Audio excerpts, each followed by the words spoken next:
Hello, it's your Geordie Journos. Or is it? Is it your Geordie Journos? Right, as you'll know, obviously I'm Liam Kennedy, editor of the Shields Gazette, Newcastle World, and one of the three Geordie Journos. All three of us are involved tonight. Jordan is the man dealing with all your comments and all that kind of thing and feeding pictures and things in when we need to tonight. So big thanks to him. And Dom's been promoting this through stories on the Shields Gazette, Newcastle World, and I think he's also in the chat right now. So with no further ado, this is the first time we've ever done anything like this. And obviously, when we're going to go live for the first time in the week, it was going to have to be Keith Patterson, wasn't it, to come and do it. NCSL, Mr. NCSL, Keith Patterson, how are you doing, mate? I'm tired of all the shenanigans that's going on in the press this week. It's all manufactured. And when you asked us to come on, I'd never been on the platform. I admire it. I watch it. When I train in the morning, I usually put it on, whatever's been on. So I listen to you two from the weekend.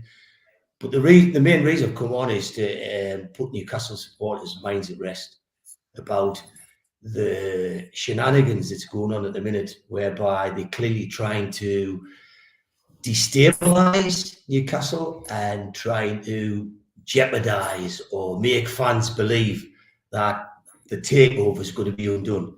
And what I want to do is explain that what's taking place at the minute is exactly what they did during the takeover. And tonight, for the first time ever, I'm going to stick a few documents up just to show you how they do it, how they go about it, how they use journalists that will say whatever they want them to say, and how it's just all a load of disingenuous tactics. It's awful. Man City again. I didn't know how deep you were going to go there. I thought we were going to have to get the bleep button out.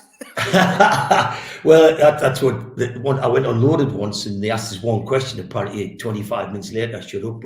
But that's the problem. You'll have to pull us back. But tonight, I'll let you govern what we do. But what I will do tonight, which I've never done before, is ask us any question you want, and I'll try and answer it. For me, the whole purpose of the night is to say to fellow Newcastle supporters is these lot are up to it again. It's what they do. It's what they do well. And they put me through hell for 14 months, but I'm still here to tell the story. And the tactics failed miserably because we got the takeover, despite all the shenanigans that went on. They're doing it again. They're trying to... is it a warning to Newcastle to say, stop supporting Man City?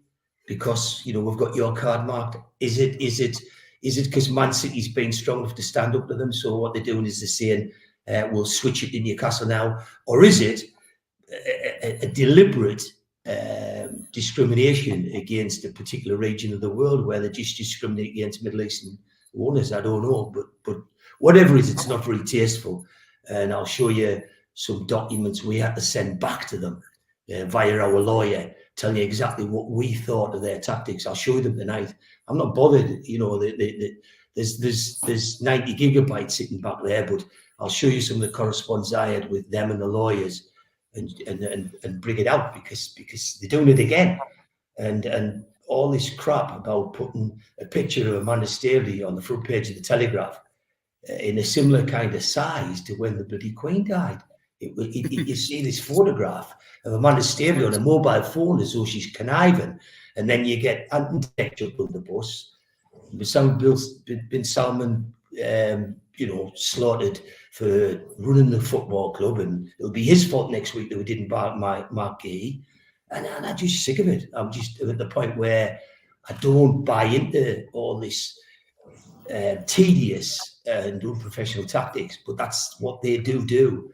And I guess it's what they think they do well. But after the last hiding they got off Man City, which we can go into tonight, I think it's time that football fans started speaking up and we started telling each other of predicting what comes next and what they'll do to get us, just to play with us, really. So, Keith, you kind of introduced it all. I do want to make it clear, everyone, this is the first live we've ever done on the Geordie Journos. Anybody new to the channel, there might be a few of you out there, because I noticed there was a lot of people when we're promoting this on Twitter and other social media. People are saying, we didn't even know you existed. So do check us out. I'm sure one of the lads in the comments will put a link to all of the community and things like that we have at Geordie Journos. We have a Facebook community and other things as well where you can follow along. And of course, like, comment, share, subscribe, do whatever you like, and get involved in the conversation, because that's what me and Keith are here for tonight, is to chat with you guys. I normally do these things just by myself on a post-match, maybe half an hour after the end of the game, where I'm just chatting along to the screen. So it's quite nice to have a little bit of company. I'm going to get the T's and C's out of the way before we really delve a little deeper with Keith. 4Rivers Financial Planning are the proud sponsors of all Geordie Journos videos. If you want any holistic financial advice, you can get it. That's the logo there, the guys. You can get it down in the comments section, and also check it's all over our YouTube. So, right, why are we here? You've alluded to it there, Keith, as to why we're here. I think I want to come at it from my angle first. That's all right. Good. So good. I was quite surprised. I must have been living in a bubble on Sunday night, because it was Jordan Cronin actually who revealed it to me in the Brandlin as we were doing my Shots TV video, which will have gone out on that channel this week. He went, Liam, did you see the Telegraph front page and the stories referenced your stories in the Shields Gazette from the takeover? And I had no clue. He's then scrolling his phone before we're doing the video and showing us these excerpts from this piece. It actually took me an hour or two to almost compute it, and I was sort of thinking it through. And the penny dropped that moment when I picked the phone up with you, Keith. You know what? You sort of just got that random phone call at lunchtime. I was like, Keith, what on earth? What on earth's going on? The line you said back was, you said, I actually get it now.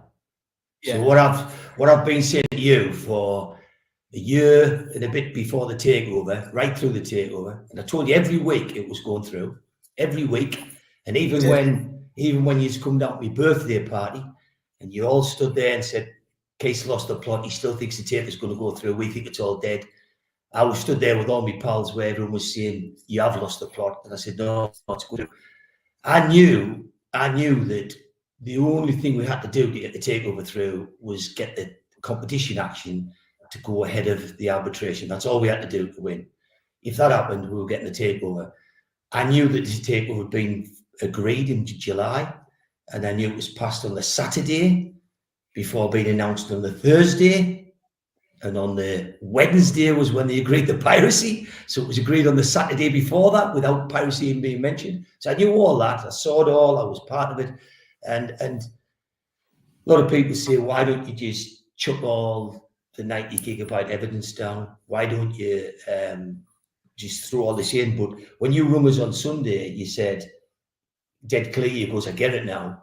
But I've been chewing at you, and you know, like the first time I met you, I sat with you for 5 hours, and you probably realize now, but at the time you probably have, I was interviewing you, because I'd been tasked with finding somebody I could trust in the press, and I have no shame. I mean, I'm a person of few words in the sense that I don't use. No, I'm not having that.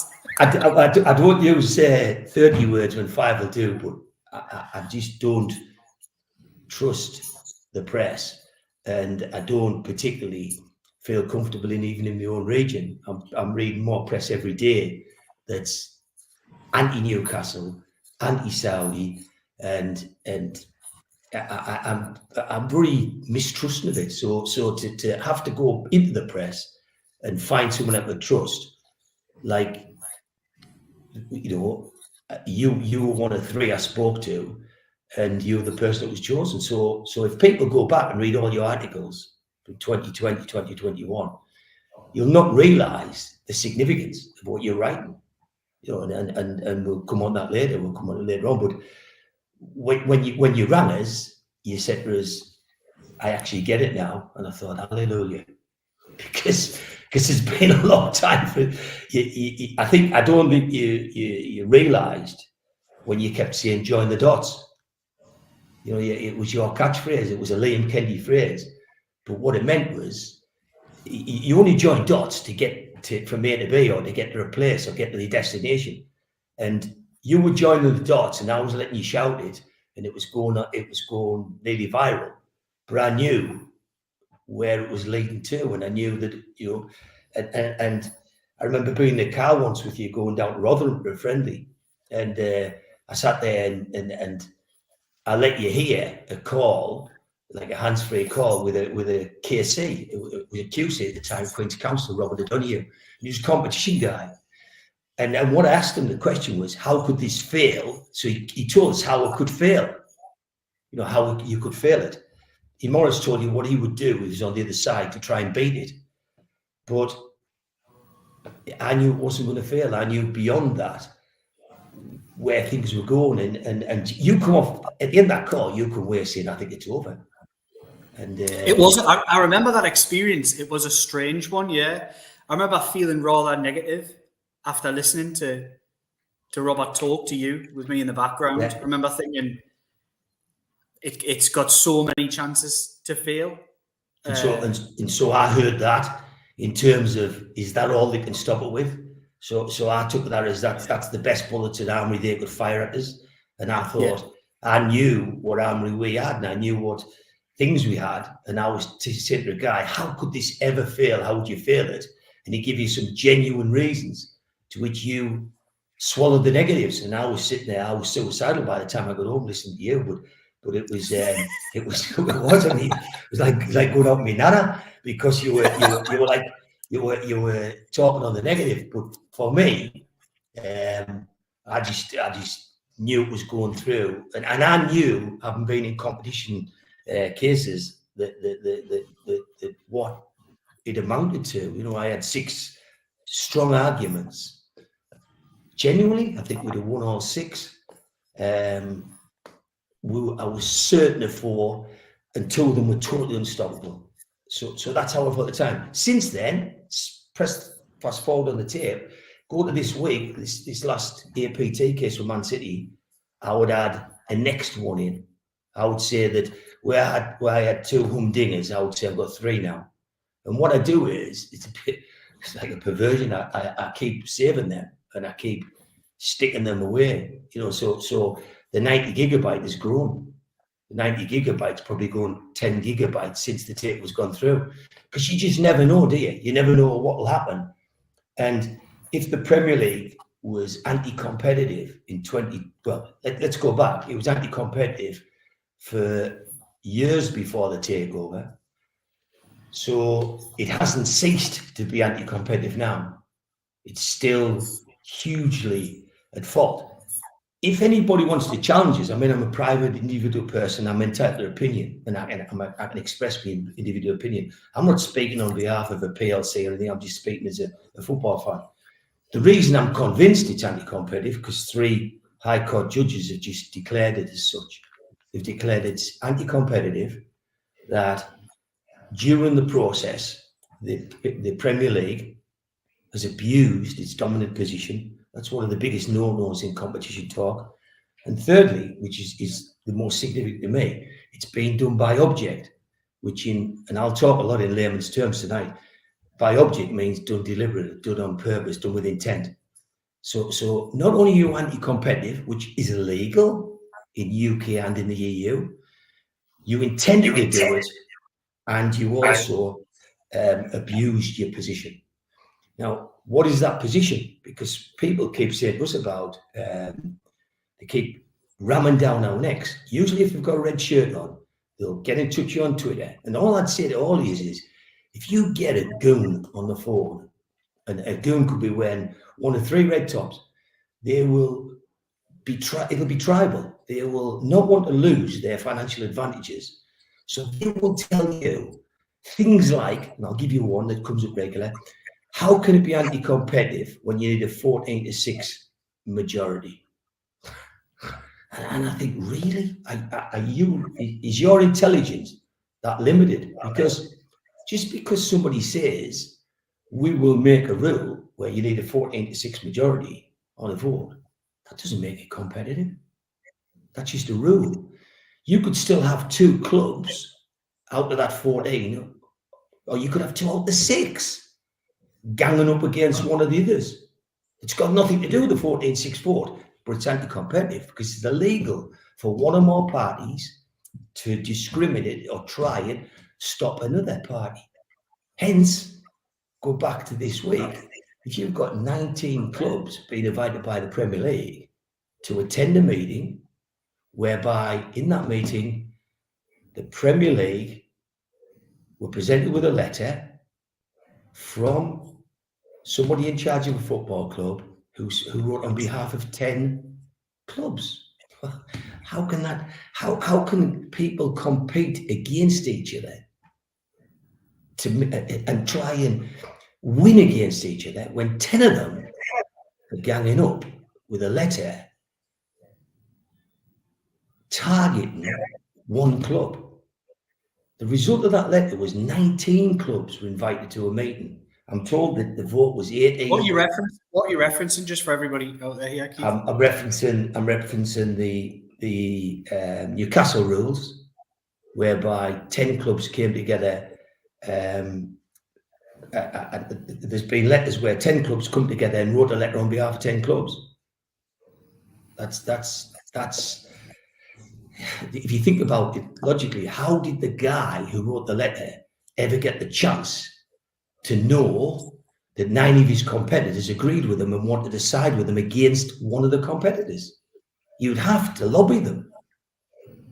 And when you lobby several people against one member who wasn't allowed in, what they're doing is they're colluding and they're collectively lobbying. And all of that is illegal under competition law. This is a competition where clubs should be trying to scrap for every penny they can get against the other 19. When you've got a meeting that's taking place at the Premier League in 2021, weeks or days after the takeover of Newcastle United, and 19 clubs are invited, but Newcastle weren't. That's anti-competitive. Yeah, it was incredible. I think that's, for me, if we're going to go, I mean, we've already gone off on a little bit of a tangent, but I'm fine. That's not like me. I'm sure we will plenty of times during this. However long this. Drag us back by the hair. Right. I think ultimately what it does for me, the Premier League has proven about itself in the last 3, 4, 5 years, is that it's unfit to govern itself. You talk about the idea of what is the Premier League. We talked about this earlier off camera. The Premier League it essentially governs itself. Its own representatives govern itself. And the idea is that, you know, of the 20, there has to be a majority and a minority and whatever to get anything through. What it's proven is that there's too much self-interest in people governing themselves. You can't get fair decisions, especially when there is so much. I don't want to go down the idea of corruption and things like that. That's not really where I'm going. But when there's a business with so much money involved and so much at stake, it needs an outside body to make sure everybody's getting a fair deal out of it, not just the people at the top creaming off the top or collectively hiving off things for themselves, which essentially is what we've seen to a large extent, and I'll name the names. You've got your Arsenals, you've got your Manchester United, you've got Tottenham in particular. We know Tottenham was a very strange case throughout the Newcastle United takeover, given that they had some skin in the game. They wanted PIF to buy them. They wanted them to take a percentage out of their football club. Right. So how do you ever come to a fair decision when there's so much self-interest? You almost need an independent body to look at it. But how do you ever go down that route now when you look at independent bodies? Who could possibly be an independent body to rule this Goliath that is the Premier League that just keeps getting bigger, more expensive, more money in the pot? How could anybody outside come in and take on those potential losses? If somebody was to step in, be it the government, be it somebody like that, to step in and suddenly say, right, well, we're going to be the sort of legislature here and we're going to make sure that everything is held to account, then who do Manchester City challenge then? It's not the collective body of the Premier League, which is the money of the 20 clubs effectively, who all have a stake in it. They're actually challenging the government. And is the government going to have an infinite pot of money to pour into something to defend the mess that is English football? I just don't see it. I think it's a difficult avenue to start walking down. However, I think we know that that's the avenue that people are trying to walk down at the moment with some kind of independent representation to look after the Premier League. I think truly it can't look after itself. I think the way that Newcastle United were marginalised, the efforts that were taken during that process, which has been proven not only to stop the Newcastle United takeover, but then when they had no option but to let it go through, to then prevent tangible progress by the Newcastle rules, which Manchester City have quite successfully challenged by arbitration, which was a surprise to anybody who's listened to Keith or myself or anybody else. It was a big surprise that the arbitration fell the way that it did, and I'm sure we'll be able to talk a little bit more in depth about that later on, Keith, if you can kind of go in that direction. It was a surprise, unless you want to talk about it now, but it was a surprise. No, I think some of the points, the nature of what an arbitration panel looks like. Yeah, some of the points you're hitting is really relevant, and you know what I want to get over to the listeners tonight is that we are living in an extremely anti-competitive market. That's what English football at the highest level has become, and if I was a supporter of Liverpool, Man United, or Arsenal, I'd probably be trying to fan it away myself, because if evidence ever came out, or this ever made a competition court, it would smash holes in it. It would destroy the whole substance, which is the Premier League. But just think about it, because people sometimes say, you can imagine someone saying, "Oh, you're full of shit." Okay, then let's be full of shit. Let's imagine you're in court and you say, "Could Mr. Masters take the stand?" Okay, sir. What's your position? I'm CEO of the Premier League. Okay. I've got all the WhatsApps and emails and documents from your recruitment. Talk me through it. Who interviewed you? Sorry, you're putting that to me then? He's not going to say Brentford. He's not going to say Brentford, is he? He's not going to say. I can't speak for him. He's not going to say Southampton. He's not going to say, Leicester City. If he's on oath and they've got the documents in disclosure of how he was recruited, he's recruited by the people who pull the strings of the Premier League. And if he says, right, what I want to do now is I want to invite counsel from the Premier League to tell us where you consulted all the people to get their agreement that he was the right man for the job. And there won't be anything there, because if you delve, which we did, into all the documentation of who came for the interview at the Premier League and turned down, walked away, was picked out and got sidetracked by some of the big boys, it was done by people at the big clubs. And it was done by the people who pull the strings, and the rest have got to go along with it. And that's pretty much like PSR. And if you it was all in, the weirdest bit about that bit, Keith, was it was all in plain sight and nobody could see it.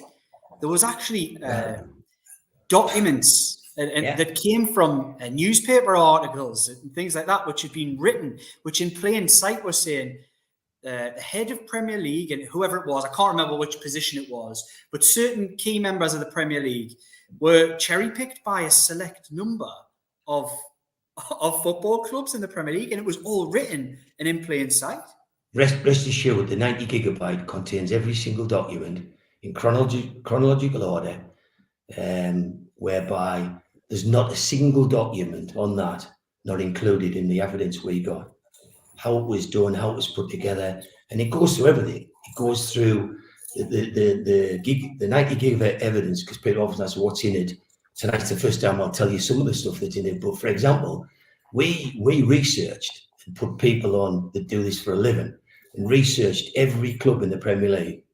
We researched the Chinese owners at the time at Wolverhampton that had great questions by those who, even the publicity in the press. So where you've got evidence against the Saudi people and saying, oh, they're this, they're that, and all this rumor, to try and create effect. We went to clubs we went everywhere. We went to Man City, how often their shares changed hands, who was in charge, who at Man United's board would not be named but was in significant control. We went to Crystal Palaces and found a Delaware company. We went through it, chapter and chapter. So there's a Delaware company. If, for example, you're going to set a business up against, say against the Shields Gazette, and you wanted to invest in one of your competitors, but you didn't want the Shields Gazette to find out and Newcastle World because you'd lose your job, you buy a Delaware company, and what that does, it hides the directors. So for example, you could have somebody who owns one club invest in another club, which breaks all the rules. But if you do the Delaware company, it's hidden. And there you go. There's a club in the Premier League has Delaware shares. Now, those are scrutinised and mentioned less as who really owns that club and who really shares it than, for example, people that don't control or run Newcastle, but people would like to pretend they do. So we went through everything. We went through every bit of anti-competitive behaviour. We went to recruitment processes. We went to private meetings that would take place between clubs. We found WhatsApp groups of clubs outside of the Big Six that when there was a meeting at the Premier League, they would turn around and get together, and on a WhatsApp group, directors of clubs would send WhatsApps to each other saying, here we go, what we're going to make us do today. We had the whole lot. So now, if you understand, when you try and go for these WhatsApps, you go for these emails, you let's suppose me, you send some emails, Liam, and the six in the Keith, don't tell them about those emails. Well, you were only photographed twice, but the thing is, if you've got WhatsApps and you've got people in a group, until you delete, it's what the others do. It's how many people have sent those things on, and getting rid of digital information is virtually impossible. You know, if you taught anyone high up in the place, they'll say your computer never gets wiped. It's almost impossible to do. The people think it is, but there's ways of doing it. And so we used people that had worked on law cases to tag and logically put it all together. And we went to a QC at the time, who was a silk, top of the game, in competition law, and they built a case for us.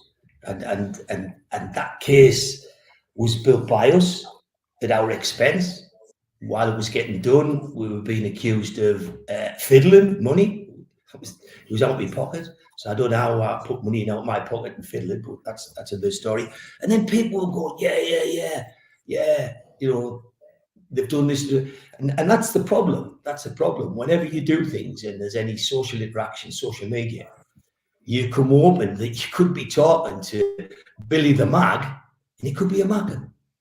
Do you know what I mean? So, and you'll have people from Qatar that don't want the Saudis to get through, sending you pelters, and I think well, we know there was a lot of that during that process, wasn't there? There was an awful lot. A lot of the social media wars. And some of them were paid for people to disrupt and break the Premier League, and then we even the day that I went and met the club, you know, the key part of the discussion was, why do you think the takeover has been stalled? Why do you think it's not gone through? And they turned around and said, you know, they said they didn't know, and we showed them some proof and evidence as to what was going on. So it's right, Keith. I'm going to roll you back. I'm going to roll it back. Right. Okay. Good. Right. So what I want to do with the next part of the show is let's look a little bit into.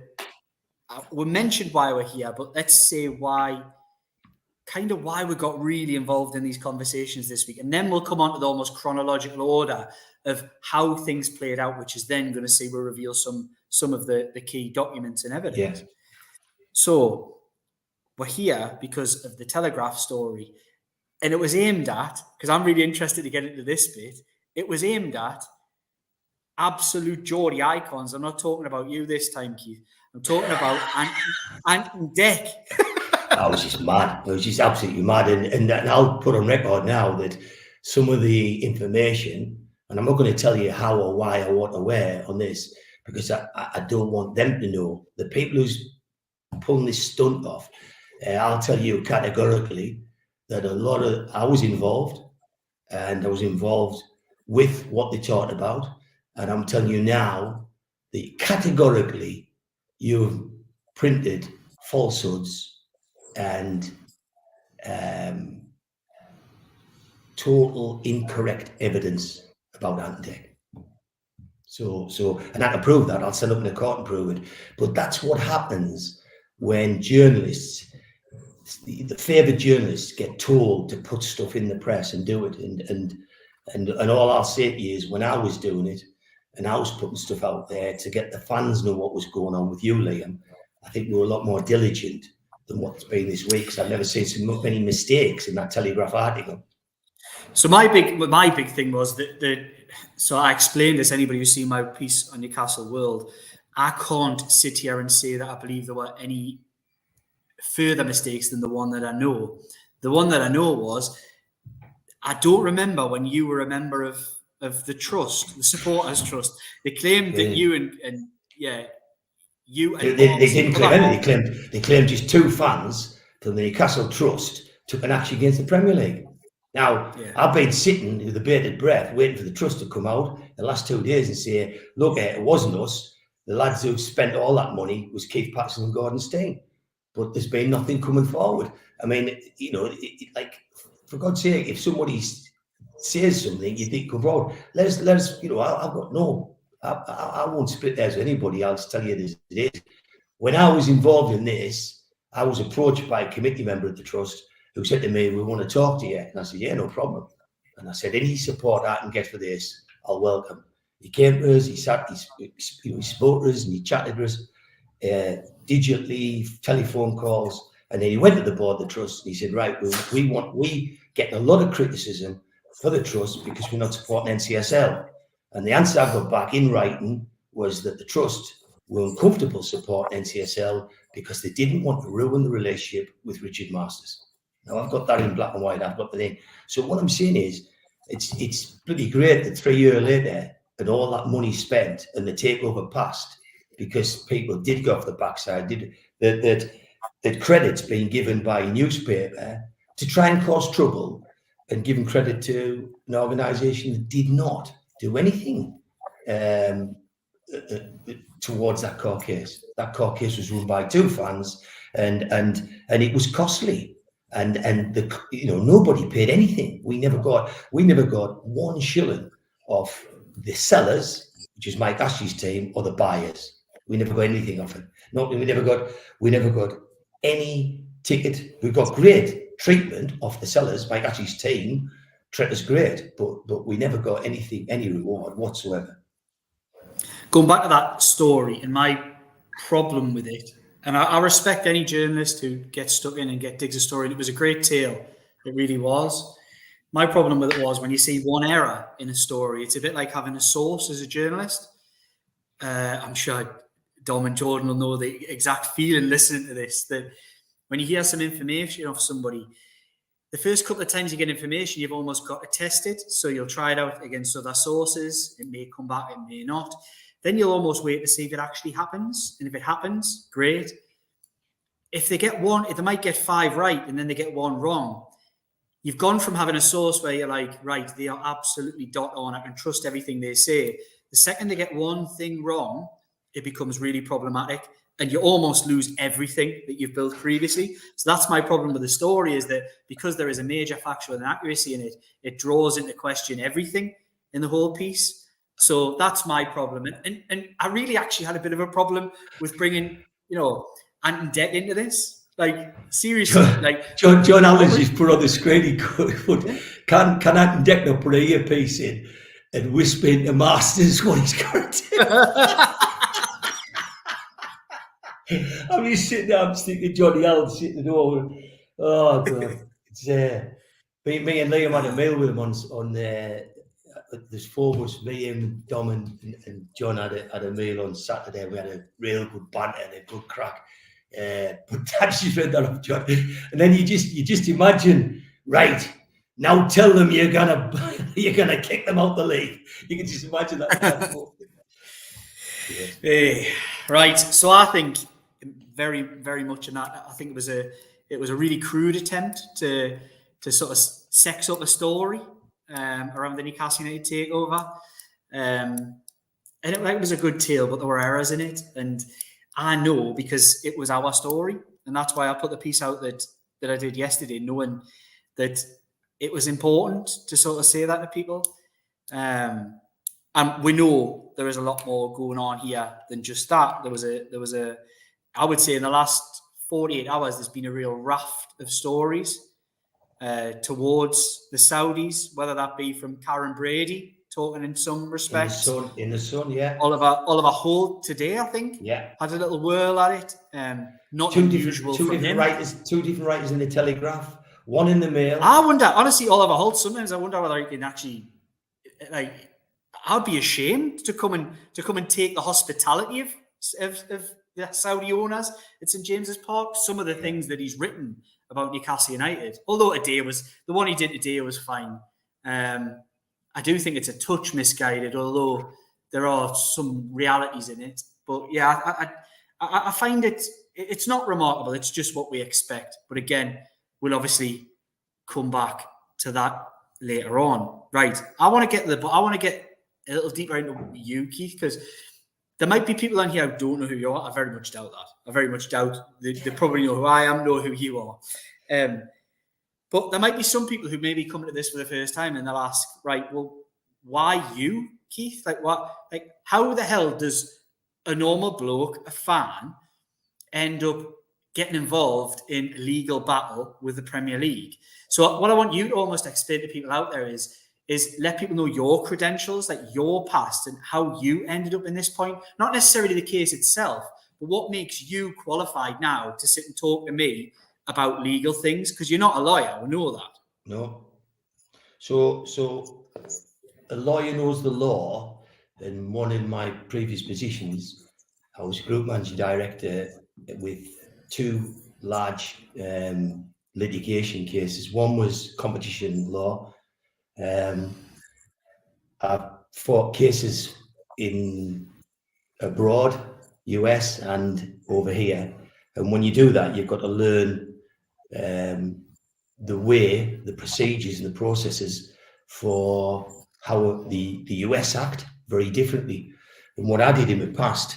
In the UK, you're not allowed to get, let's be tightly groomed to go in a court and act appropriately. So basically, in the UK, you've got to throw a witness on a stand and he's just got to do however he does. You can't guide him, you can't coach him. Coaching's totally forbidden here. In the US, it's allowed. So the organisation I was with, which was a $3 billion group, put me in to run a case in the US, and I was coached to death. And then when I came back to the UK, I was much more proficient in running. And one of the jobs I had to do in the UK was to select a group of people, and ultimately we employed 16 KCs. So that's like 16 barristers, and then lawyers on top, and that was a big case. The total spend of that case, I was told, was 55 million in legals, and it was settled out of court. So that tells you everything. Now, the case we were going to run against the Premier League probably would have been less than $1 million. So that just tells you, where you're coming from and how comfortable we are doing it. And then what happened is it all came about when Amanda Staveley stood up and said that the takeover was over. They taken it off the table, and it's now time for you fans to stand up. And I'd been travelling around doing various bits. I've got my own businesses, and you look at your birth certificate, you look at the fact that we haven't won much silverware. You think, how much are we going to win?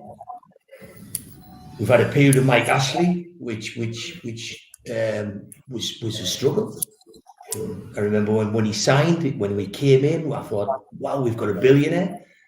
But his whole methodology was to spend as little as he could and run a lean, tight ship. And I get that. I get some clubs can do that, but I think Newcastle being the romantic club we are, we always live on hope, and I was always brought up on having a pop. So I'd gone through managers like Joe Harvey, and then you see even under Ozzy Ardiles, you think if you know KP will never let anything go if he's right. So I don't know what the next level would be to a dog with a bone, but you're the most determined man I think I've ever met. It is a weakness at times, like, because you like Amanda's saying, if there's any fans out there, you need to stand up. Now's your chance. And I just looked at some. Well, I got about 5 or 6 phone calls when she said that. I got about 5 or 6 phone calls saying, "This is you," and I said, "What do you mean? Come on, this is you. You put Newcastle together with your background, the way you've been, and you've told us at the pub that what they're doing is illegal." And I could see similarities between looking at a cartel and what was happening in football. And I just looked at it, and what I did was I chewed on, and I thought, do I really need this? You know, we'd had a box at the ground when Ashley was there.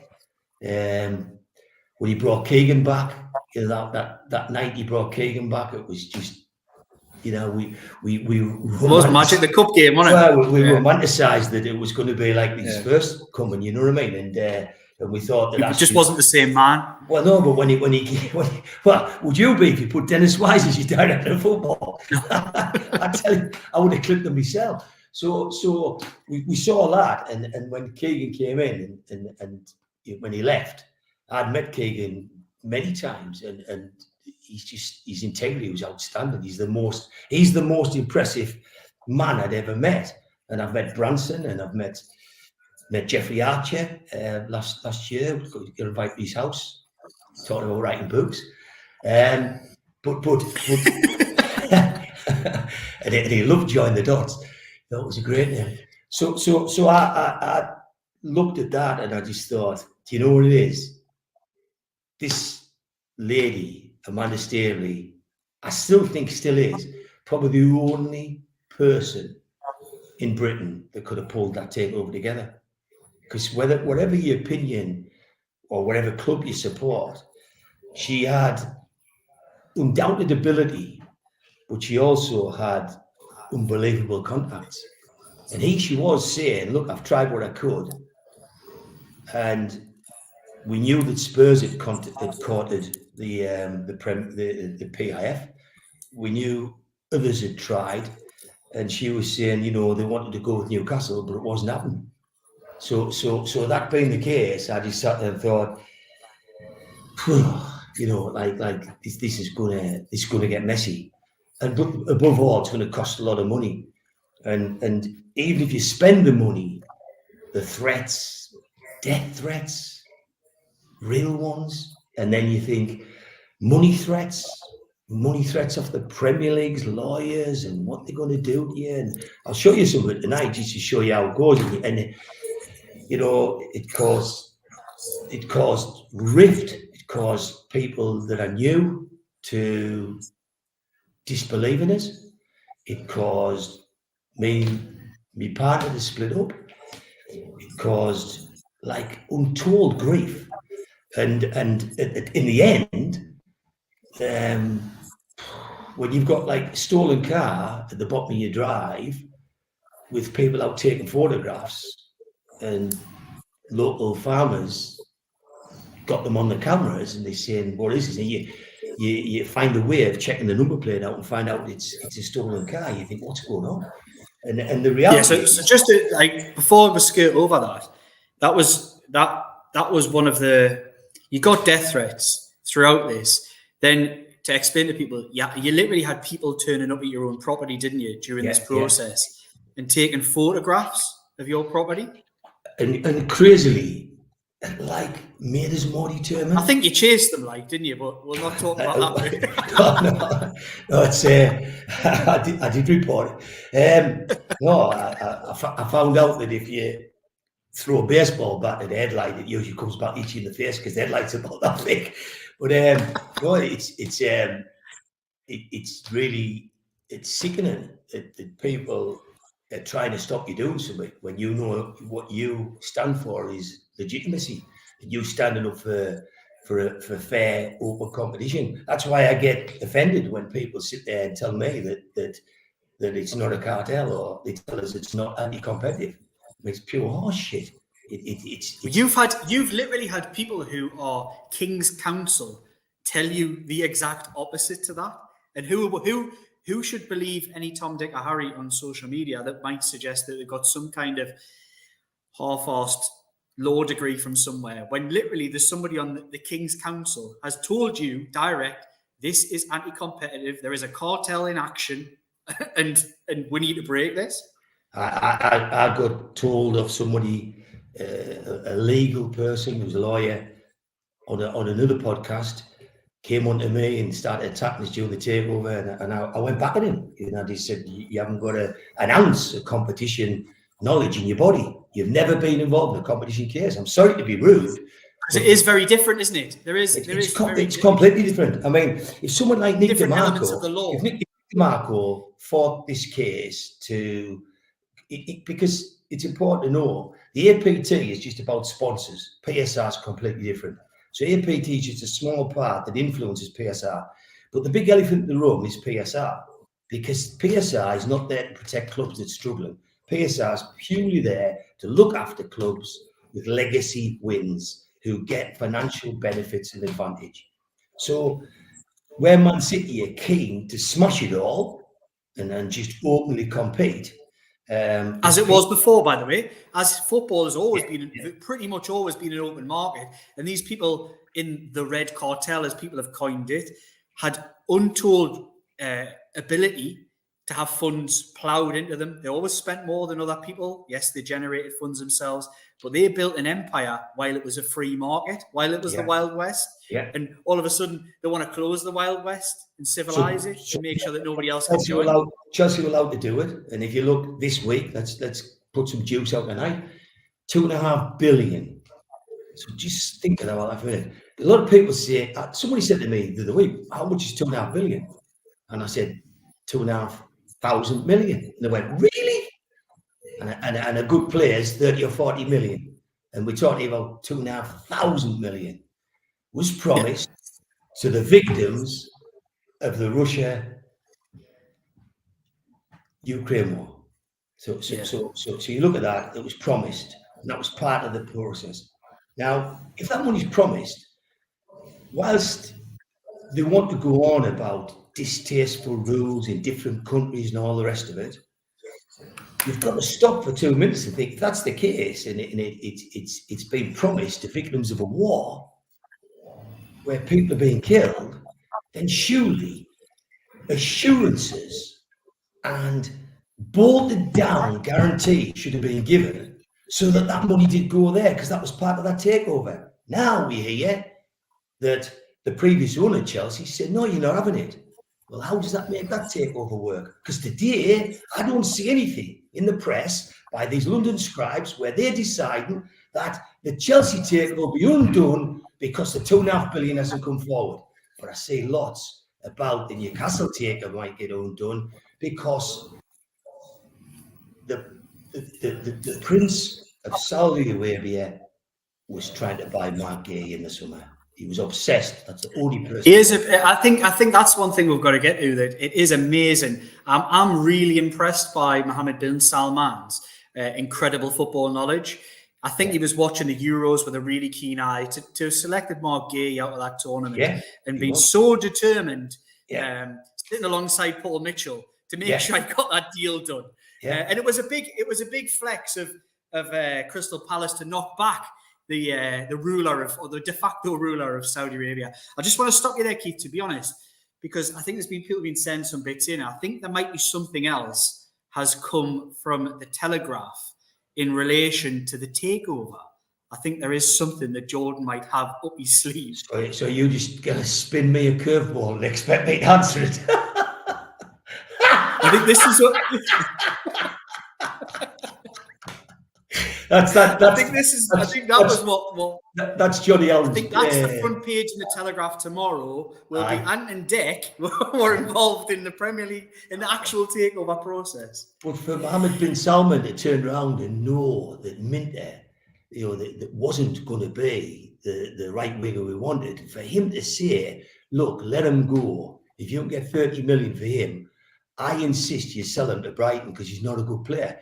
He's got incredible knowledge, this fella. Yes. How can he be one of the richest men in the world, but be so in tune with Newcastle? And no, Keith, I think it's a credit, really. He's taken his role so seriously that he really has got like an encyclopedic knowledge of Elliot Anderson, where he's going to go, how he's going to, people talk about Dan Ashworth's encyclopedic knowledge. I'm so impressed by Mohammed bin Salman. Me too. And then they reckon it was him who said the Dummett and Richie were finished, and he insisted they were sold off. He just says, no, don't give them any more contracts, sell them off. The guy's in tune and in touch with this business every day. Because if you think he needs to step in with Callum Wilson, I think, maybe. That's probably 700 billion wealth fund, but he's looking at someone that was 300 million. He spent more money on a business in Middlesbrough. He spent over 500 million on a business in Middlesbrough that we've never heard of. And do you know what it is? All the people who got them jobs in Middlesbrough think it's great. And then they go online and say it's wrong what Newcastle's doing. And apparently all the fans are killing people, and it's just surreal. But what it is it's the Premier League way, and I'll show you as we progress. I'll show you how they do it. I'll show you how they manufacture things and how all this comes about. Because this week, when it's hit the Sun, the Mail, the Telegraph, and any other rag, the next thing it'll hit the Viz, it'll open your eyes that what they do is they get people behind this. And what it is there's two things to take from it. One is they're in a quite shitty position themselves, just being categorically told you're acting unlawfully, and they're categorically told you're abusing you. Now, think about that. What is abusing dominance? That means whenever, remember this vote 86 vote? Whenever they get that, they don't use an ethical vote. Sometimes when they do things, they use numbers to abuse dominance. Now, if you want an example of that, a meeting where 19 parties are asked to attend and one isn't, and the meeting's about that one, that's abusing dominance. So they do it. But the biggest thing, remember, it was done by object, which in competition term is with intent. And when you do it with intent, if I was running a case against the Premier League in future, I would, and let's suppose it had to go to arbitration, I would insist that the competition judge who judged Man City's APT was my pick, because you're allowed one pick, they get a pick, and then you agree the third. I would make sure that competition guy was on it, because he'll never sit in an arbitration with the Premier League and A, forget what they've done, or B, not act with competition law in mind. So that's why. This week I was told by a well-known KC that regularly wins cases. He said that they get the good results in the arbitration now, and he said was that where arbitration was always doubted, it's clear that these judges are starting to come up with the right, with good decisions, and he seemed to have faith in the process that if you look, the last two big cases, which is Man City's and Leicester's, they've lost.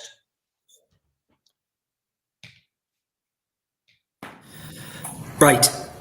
A lot of people will look at you, the negative people, and talk about legitimacy. Say, I've went into detail saying why you and what's your past.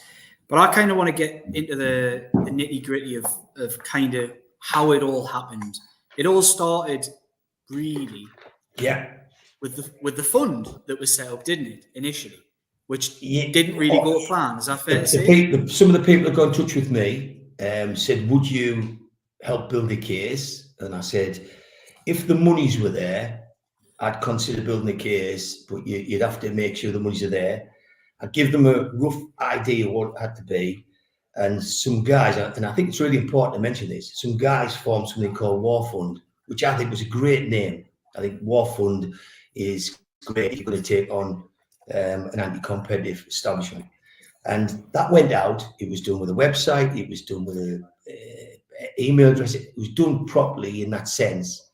And as soon as it went out, we got trolls and Downton Newcastle fans coming on saying, I'm not putting my money to that. Podcasters even said it. I'm not putting anything into that.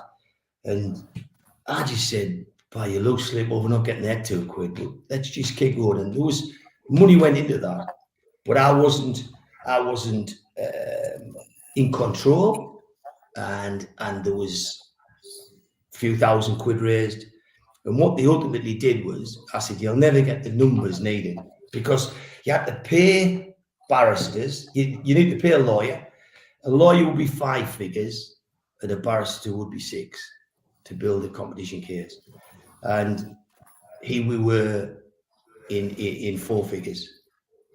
We're in single-digit thousands, and we wouldn't even. I respect it. I'll come in because I don't know if I've ever told you this before, but I was really keen. But I was, as a fan, never mind a journalist. I'm the editor of the Shields Gazette now, but I was purely just a Newcastle United football writer. I was sitting in Dom's position, Dom Sker, and I was as frustrated Newcastle United fan as anybody else. And under the Ashley era, I was disillusioned, upset. Just couldn't see a future the way things were going, and felt helpless. And I really respected the fact that there were fans out there who were willing to really get stuck in and say, you know what, we're not just going to lie down and accept this. At the time, did I believe it would be successful? Not in the slightest, but I didn't let that sort of the idea of futility get in the way. I thought it was a really respectful thing that was happening then, and I backed it from the very start.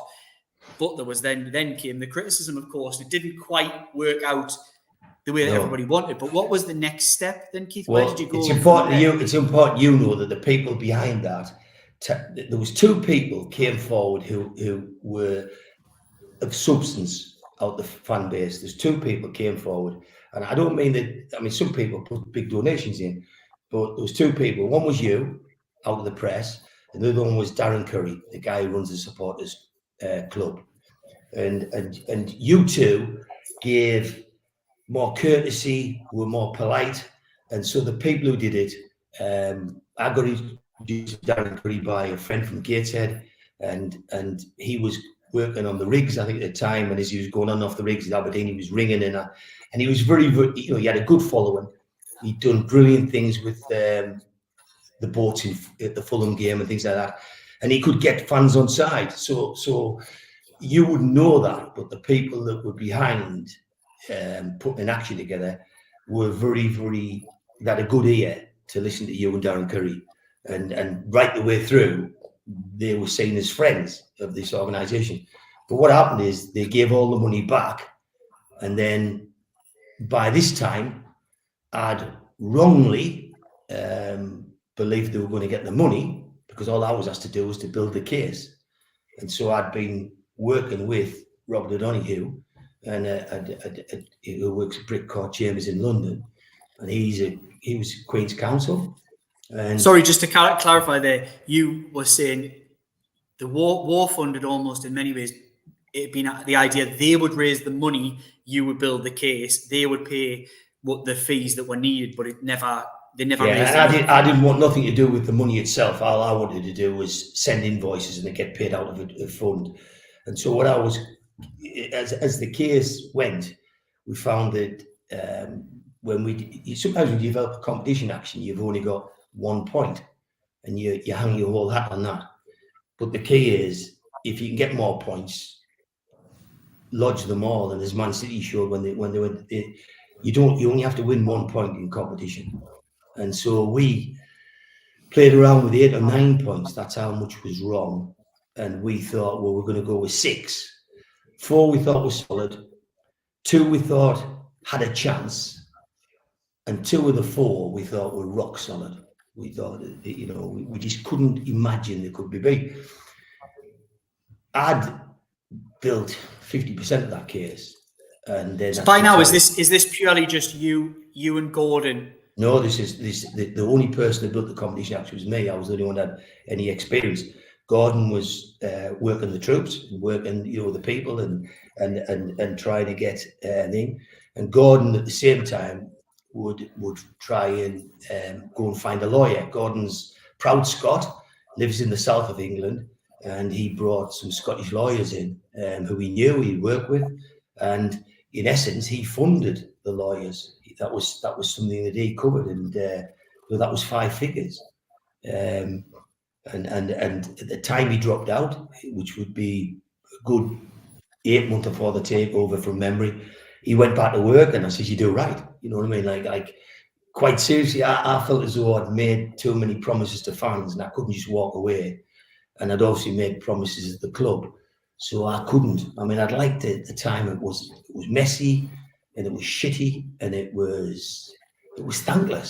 You had like idiots telling you were fiddling money that you spend yourself. Everybody likes to tell you why things won't happen. So ultimately, I kept going on my own, and there was just me sat there, 14 hours a day, building a case up. But I was building it up with somebody I was personal friends with as well, who was the top of the game, and the case was that good. I was happy to run it, and I ran the case through. And what I did was I went. Gordon and I sat down and spoke. We said we're going to have to at some stage talk to Newcastle United. So that was when it all kicked off. So how do you talk to Newcastle United? Certainly then it was a lot easier than it would be now. Because you said that's what I was going to say. Because one of the things that the critics won't believe is how do you just you've had a good career, you've done a lot of jobs, you're a switched on bloke, but how does a normal bloke, just a normal fan, get the ear of the top men at Sports Direct, which is what happened? That's what you did. It was really hard. So me and Gordon went together. It's fair to reveal that you were in regular contact with Justin Barnes. Not at the time. Not at the time. Didn't know who he was. Never. Well, just heard he was.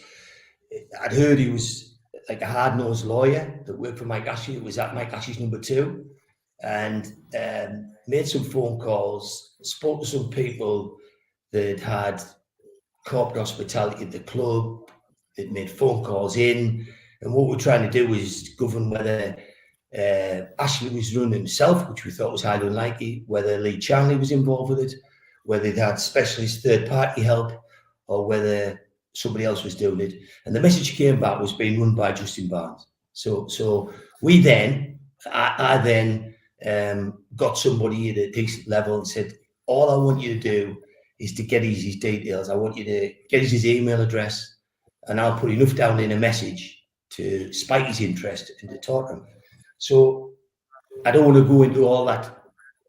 There's no, to be, if I explained all that, all I'd be doing was blowing smoke my own backside. So the result is important. That I got a meeting with Justin Barnes, and he did it on a Teams meeting. So it was me, him, and Gordon on the screen, and I talked embarrassingly for 20 minutes because he just short one for you. That he just looked at it. He just went, "Go on then," and he was extremely hard to.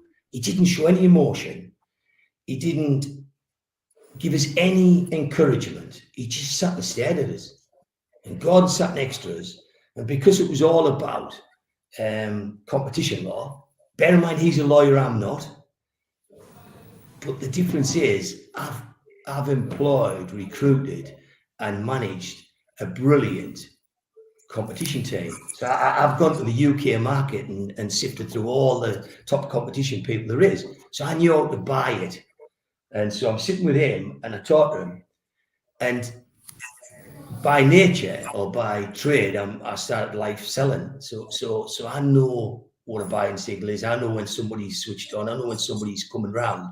And I was watching his eye contact, trying to keep the sense going, trying to keep Gordon quiet because it had to stick with why does Newcastle United need NCSL?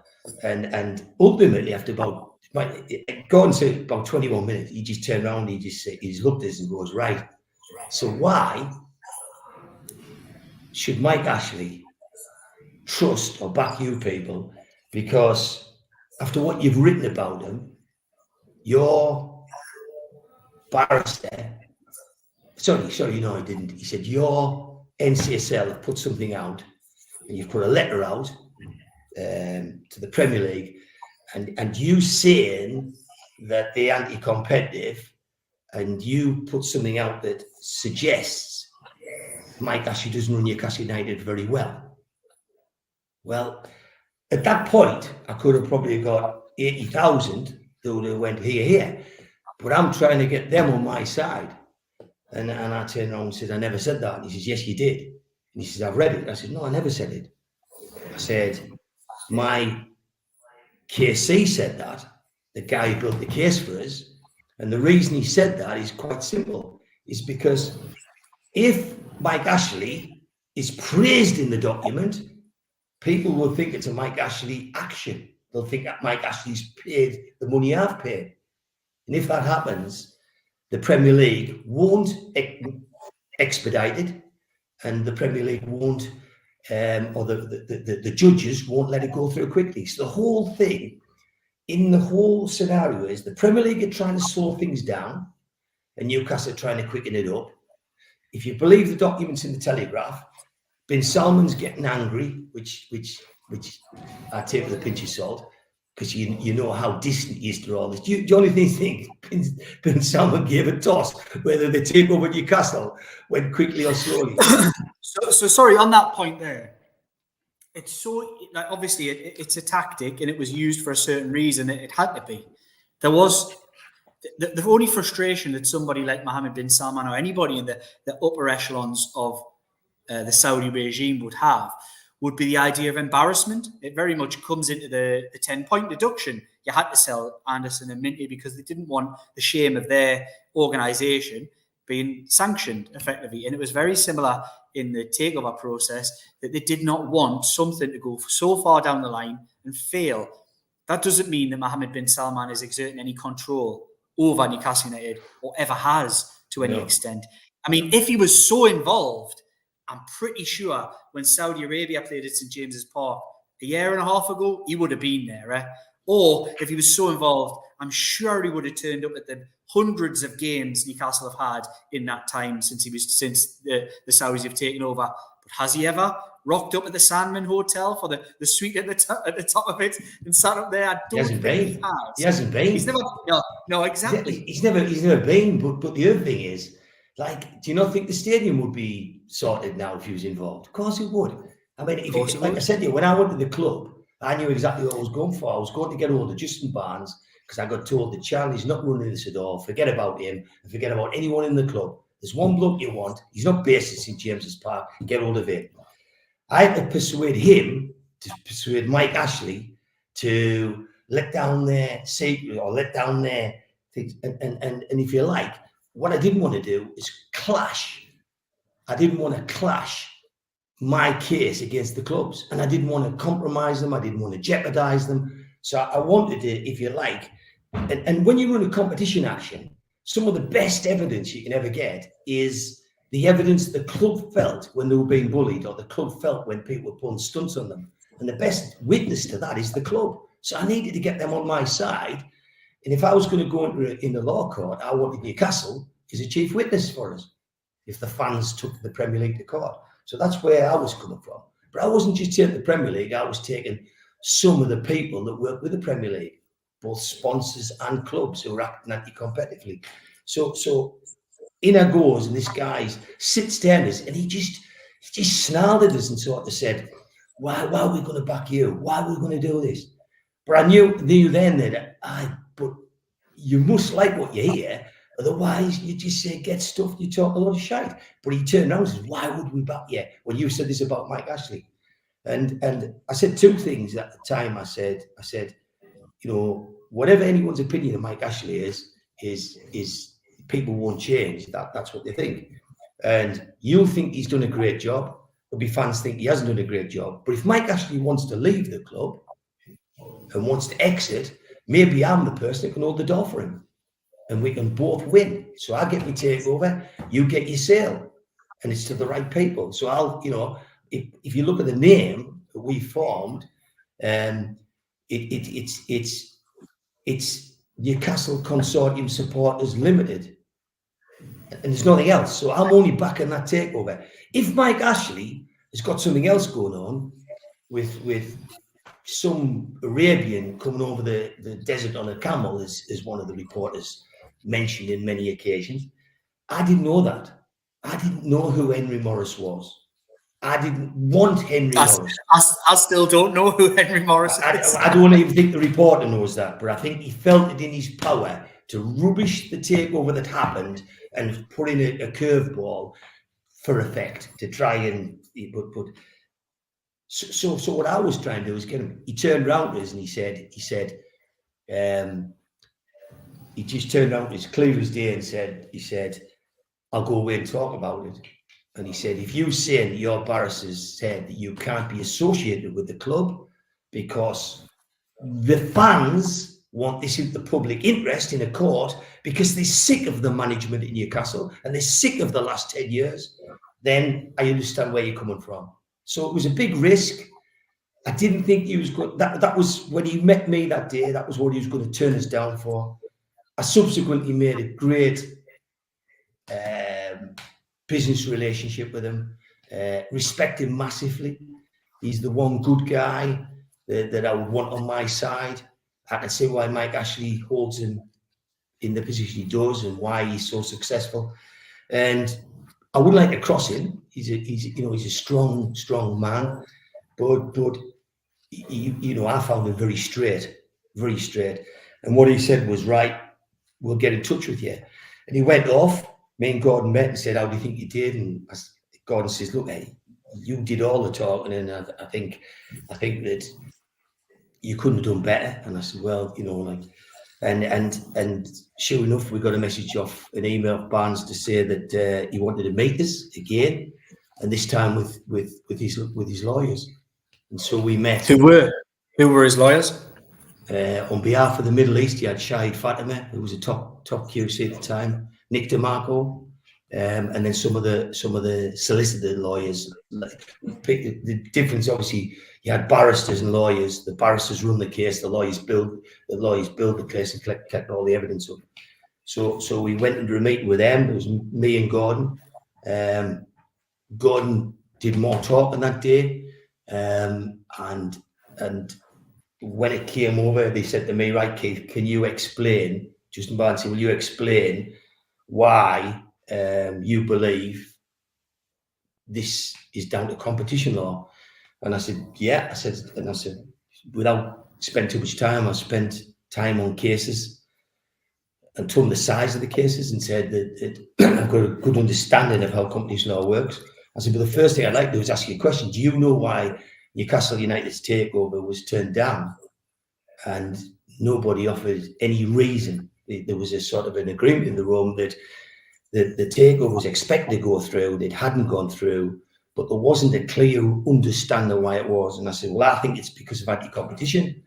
And I said, I have a document which I put up to the screen, and that document would win a competition case. That document was a document that I used with you, Liam, one day, and we had we used that in part of the process to categorize it as evidence. And that document basically was where commercial companies were lobbying collectively various big players in the Premier League to subsequently lobby the Premier League to turn the takeover Newcastle down. And that is just 100% illegal. Collective lobbying is just not allowed.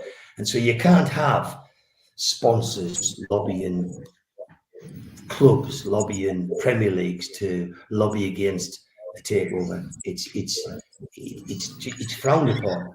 So when I brought that up, sorry, I was going to say, these meetings that you had, obviously, it became more than one.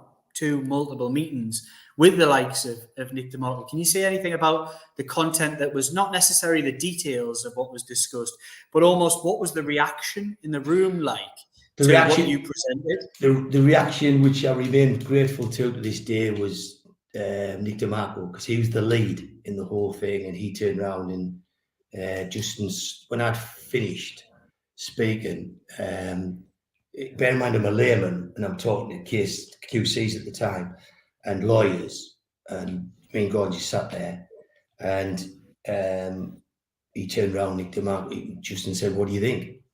And Nick DeMarco just comes straight out. He says, "I think what Keith's saying could be the nut that will crack the takeover." He says, "You know, Keith said if you go down arbitration, you'll get beat 2-1. It's not a process that can really deliver the penalties of competition law, and it won't get you the takeover. You'll get defeated 2-1 because that's because of the quickly just add a little note to that. That's because either side of this argument would pick one person to sit on the panel. Then there would be an independent selected. That's an independent. There's 3 picks to the panel, like there was in the Man City case.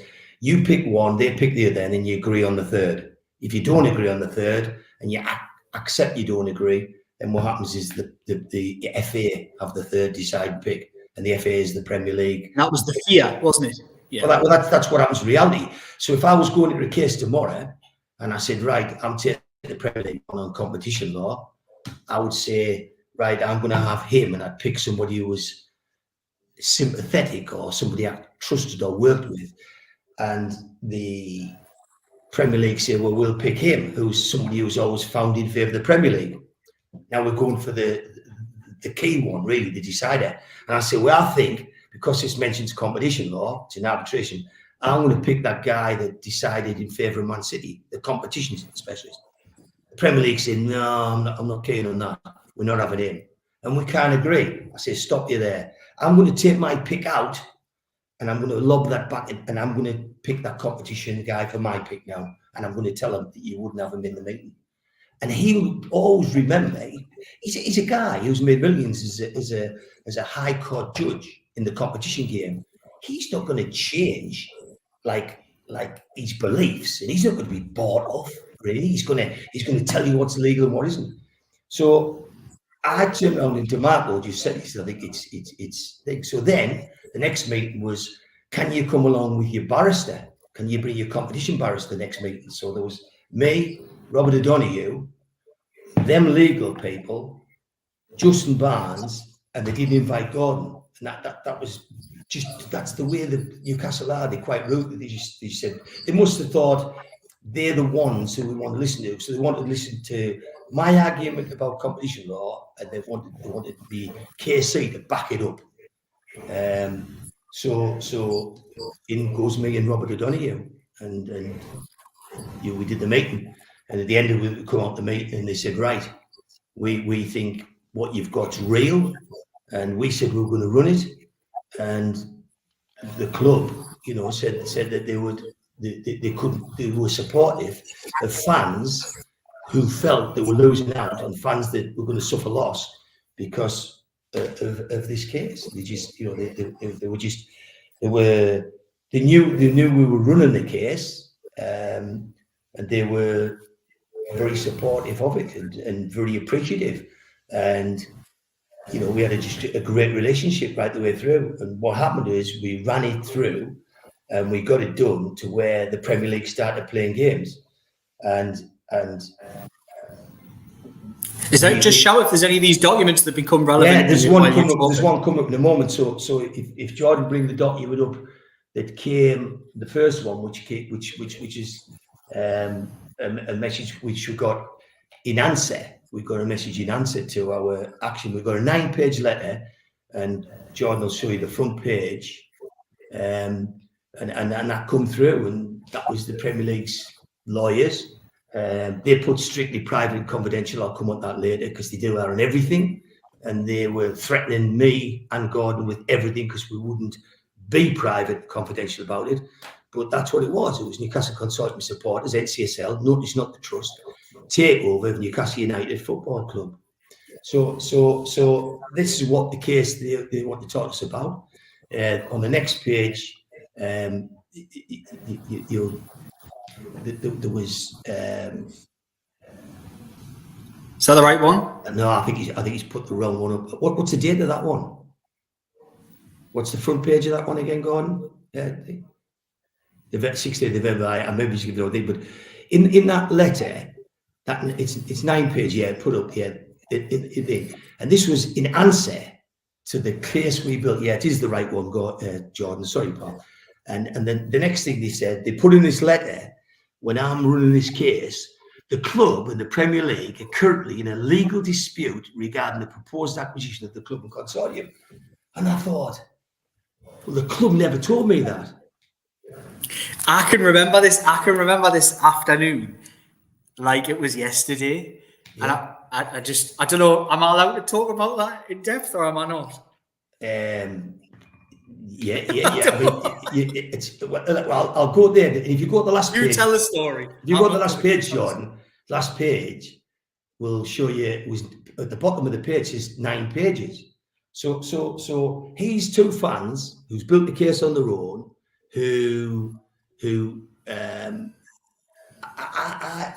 I said to the club, I think there's only 2 routes to sort a dispute out. I think one is arbitration and one is competition law. And I said to them, I think if you went down the arbitration route, you get beat. What the club didn't tell me was they were going down the arbitration route. They didn't tell us, they didn't share it. And the reason they didn't tell us, because they were sworn to secrecy. They couldn't do it. The Premier League are very, very pedantic about keeping everything under wraps. That's what they do. So when it suits them, they keep everything under wraps. But when you're against them, they leak stuff through journalists. This is what they do. This is what they're doing this week. Their tactic is to get people to put something independent out, which isn't very independent. So I get that letter, and I go bowing up to the club and say, what the hell's going on here? I'm running a case, and I'm sitting there deciding that like I'm going to run a competition action, but they're saying you're already in a legal dispute with them. And what they were doing is they were just listening to me, but they couldn't really tell us what it was. So what I did that day, the club said, "What are you going to do?" And I said, they said, how do you know in a legal action? I said, I've just got a letter off them. And they said, so yeah, the Premier League effectively revealed to you, who was an outside party of the action that was going on, that they were already in legal dispute, which they were not allowed to reveal at all. Yeah. Oh, look at John. Johnny, thank you very much. I really appreciate that. You just took 20 quid in the pot. Top class. I'll admit, 20 quid in the pot. Absolutely brilliant. Absolutely brilliant. I kind of thank you so much, everybody who ever does that. Like, I never get over the fact when people do things like that. It's like so kind. Like, the other thing is to press the like button, because these shows. I was going to say, yeah, like, comment, share, subscribe. There's a thanks button there if you do. But honestly, I hate like being beggy, but it's just amazing that anybody would do that. Thank you so much. The shows earn pennies. I mean pennies. It's not a very profitable game, and it's not. When they press likes and when people subscribe to Geordie Journos, that's what keeps them going. Is they're doing this at night time. They're not getting paid off work to do it. It's like it's a hobby, but to keep it going and to build and what I'm going to try and do in the future, I've spoken to Nick DeMarco about introducing the league, because I think if he came on, it'd be more interesting. And secondly, he's had Keegan Maguire on, so when he's getting that ilk of people, it becomes niche, because these are journalists who are fans, and the big thing is they're honest. And this is rare. You know, it's a rare thing in the media these days to have honest journalists who have the club's interest at heart first. I've said so much stuff this week from journalists around here who seem as though they're against Newcastle. So ultimately, I go to the club, play hell, and say, "Why have you told us we couldn't? How do you know?" Because I've got this letter. That's brilliant. That's brilliant again. So I give the letter to the club, and I say, "That's what they're saying about you." And they said, what are you going to do now? And I says, I'm going to go and publish it. And I said, I've told them at the start that what I'm going to do is always tell the fans as much as I can.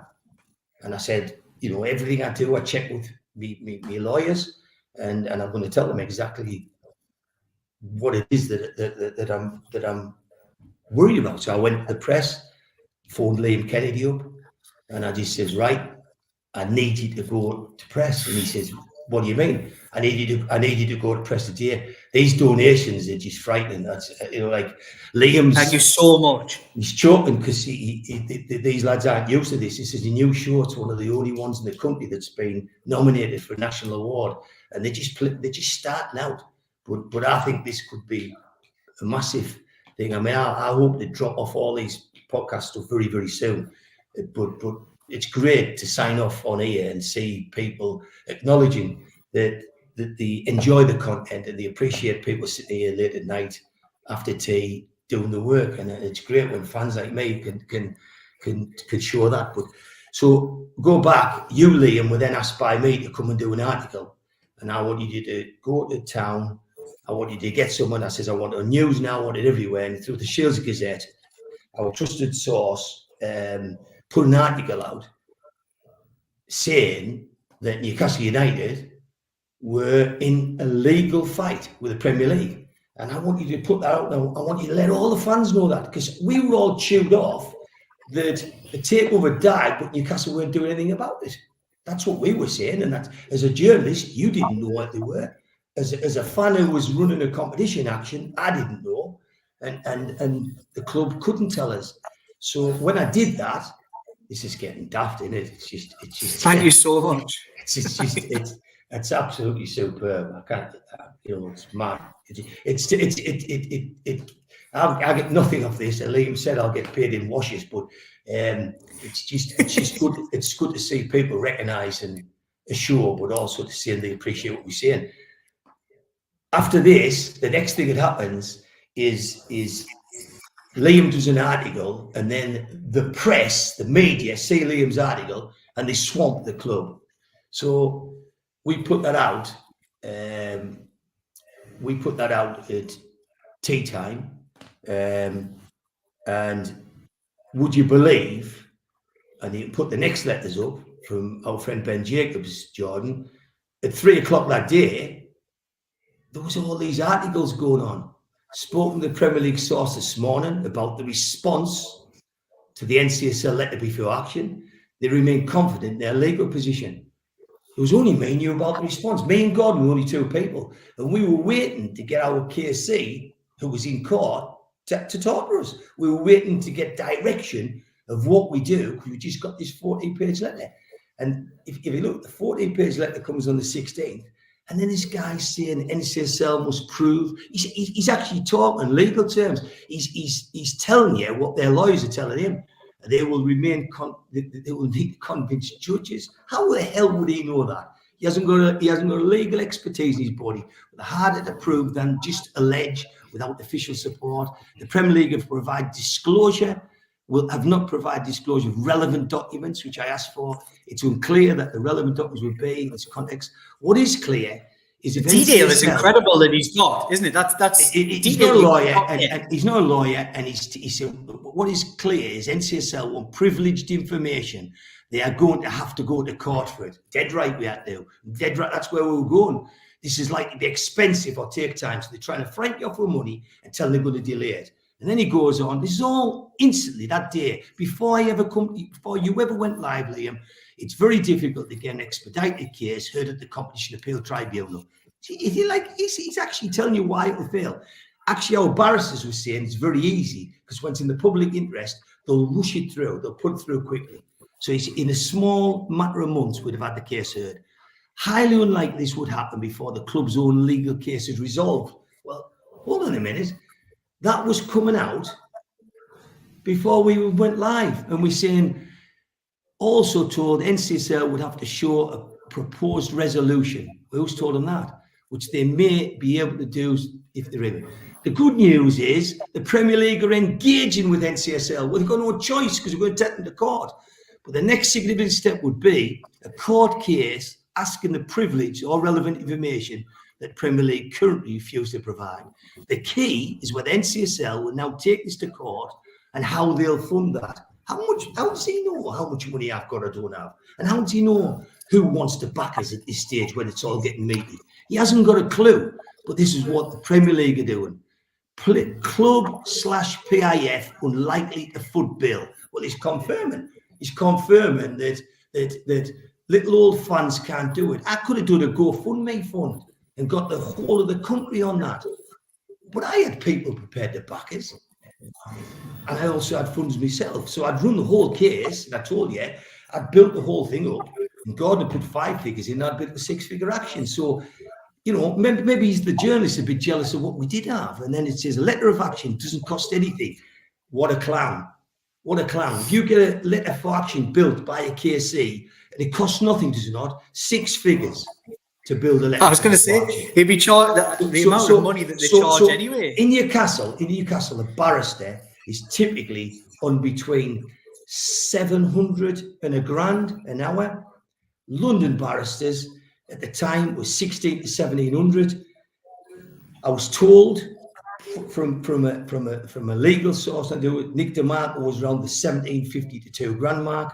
We all heard this week in the press that Lord Panic, Man City's, is on 5,000 an hour. And over the last week, there's press in the British media saying he's now on 10,000 an hour. So at Lord Panic, Man City's just doubled his hourly rate in a week. It's just, it's terrible, but that's the kind of money they're on. But according to our friend Ben Jacobs, it doesn't cost much to do a letter for action. So you've got to get a lawyer to do it before you can employ a barrister.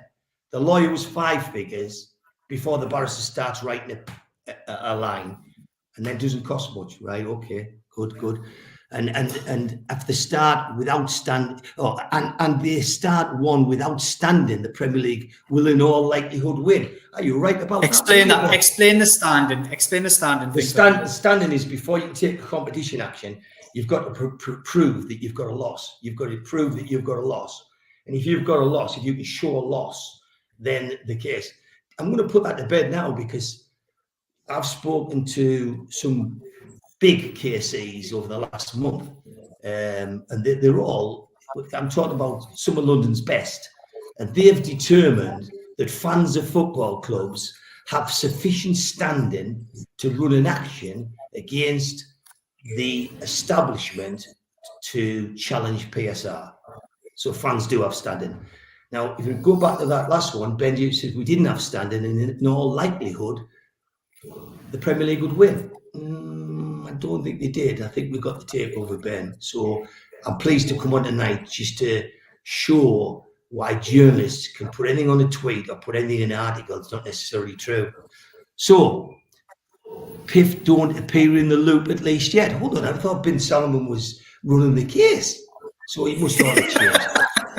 And the reason suspect their best verbal privately support is because they are keeping a safe distance for now or waiting for the club's legal case. What legal case? Was that the legal case that we didn't know about, that the club weren't running, that nobody knew about? So here you go. First of all, the Premier League tell us in a letter there's a case going on, and now here's one of their favourite journalists telling them. What annoys me is he comes to Newcastle after takeover and stupid buggers are putting Newcastle shirts on him and saying good old Ben.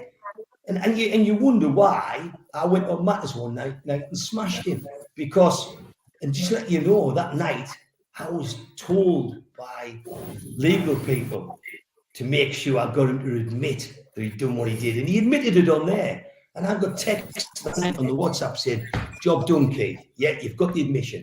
And at the case, during the negotiations between the Premier League and the club, they were arguing about who released this first. And all this evidence that I'm showing you now was part of showing that the Premier League had broken the trust and not the club. And then I don't think these tweets don't exist anymore, do they? The tweets were removed. Only we made sure we had ours. NCSL deserve huge credit. Well, I'll tell you what, I'll go to church on that, because now that I know that Ben Jacobs, who has us blocked, thinks I deserve credit, I tell you what, I'll buy a new house on the strength of that. It's a testament to their efforts and the Premier League. Just to add, consortium's withdrawal helps the Premier League because they can't be held responsible. And this is written by a lawyer. It's somebody shaping an argument, and that's not written by a layman. That's written by somebody that's got more legal expertise than I have, and they've put the words in his mouth and they've put it out. So then that goes live. The club see that, and I've forwarded on to my contact. I said, "Have you seen this? Are you seeing what they're saying about you? Are you seeing that they're saying you've got this case going?" And it was just what it is. So by that stage, we've got a case running. We get told of all the opposition or the trolls that we won't even get an answer to it. We get a 9-page letter. We privately think it was badly written. I don't think it was badly written in a grammar sense. I think it was badly defended in a competition sense. Our counsel said to us, game over. He says, if that's the best they can give you, God help them. He said, you'll drive a carriage through this. And that was on that letter. And so we were very bullish that we were going to do it. What happened then is for many weeks, there was debate at the time between people as to whether they could squirm out of it and whether the Premier League could try and bin the case on the fact of the strength of our standing or how much skin in the game or loss we could justify. And what happened was the club decided that the best action then was to run the competition action themselves. So what they did was they got a QC out of Robert O'Donoghue's same chambers, Brick Court in London, and he worked with the legal team, worked with people like Nick DeMarco, and they took our action. And in the words of Robert O'Donoghue, they duplicated it, and he said there was 95% of what the club's case was yours. And when that came through, I was privileged to it before it went in. I read through it, I looked at the action and gave my input, and so too did Robert O'Donoghue. We all were one and the same. We were in there, and Robert O'Donoghue was never paid by the club. They didn't pay anything towards him, and neither was I, neither was Gordon. And the club built an action, and I got a phone call of Justin Barnes to say, we're going to run your action, Keith. And when it went in, they went down the route that we said to show that it's in the public interest, that this is heard of what's going on. And what happened is, as you well know, 33,000 attended that public hearing when the competition action first hit the court, and 25% of the world's population tuned in. So people from 25% of the places in the world tuned into it, and the rest is history. The takeover went through days later, and we got the takeover. So I didn't want to dwell about the takeover, but if you're there, I want to show you something. After we got the argument with the Premier League about who revealed it, who didn't, Christmas. It was a bit of a it was a real low move, wasn't it, from an organisation? But it was quite it's a type of thing that it's quite antagonistic in the way that 23rd of December. It was a day before Christmas Eve. Christmas Eve that year, everybody didn't work the way it fell. So 23rd of December, the day everyone broke up, at 5:45. It was too late to answer, too late to get hold of a barrister, too late to get advice, too late to get any help or advice, because everyone's gone with them. You're not going to ring your barrister in London when everyone's left, and barristers wouldn't be there 5:45. They're left at 4 o'clock. So they've got more sense. So this came through. So I get this, which Jordan will put on the screen. And he says Jordan's just saying he hasn't got any other ones. Oh, he has. I sent him this, definitely. It's a whole. You have a look there, Keith, and I'll just run through the T's and C's. I sent him two. Okay, you run through the T's and C's, and I'll send him this. So just a quick one, because I know you guys have been, hopefully you've been able to hang on for so long. I would tell you it was going to be a good one. I didn't know it would be this long, but I hope you're still enjoying it out there. I want to mention we're proud sponsors of all Geordie Journos videos, Four Rivers Financial Planning. Any holistic financial needs you have, whether that be pensions, that's one of their specialities. If you need anything like that, do get in touch with them. They're great people. I'm just seeing things go through. I was going to say like, comment, share, subscribe, and thanks button, but I can't say thanks button anymore because I've just seen two more. Johnny there putting more money in. Lee Errington, fantastic. I'm blown away by the response that we've had this evening. And Keith's going into retirement. I think podcast and YouTube retirement. But if the money keeps rolling in like this, we might have to put him on a retainer. Incredible, Paul Hettlewight. Thank you so much for that.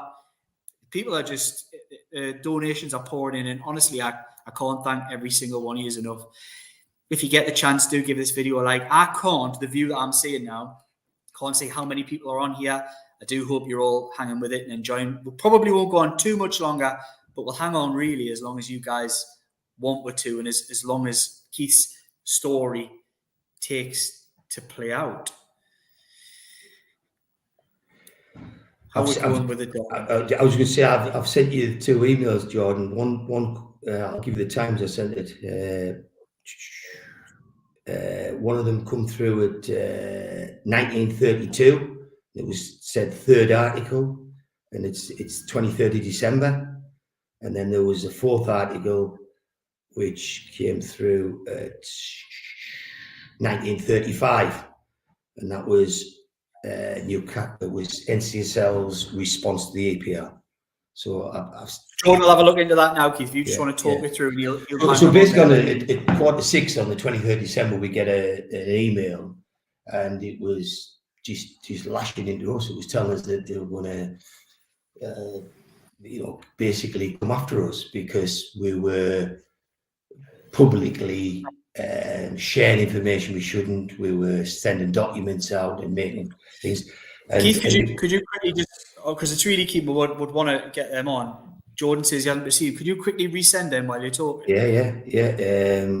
Because I think it would.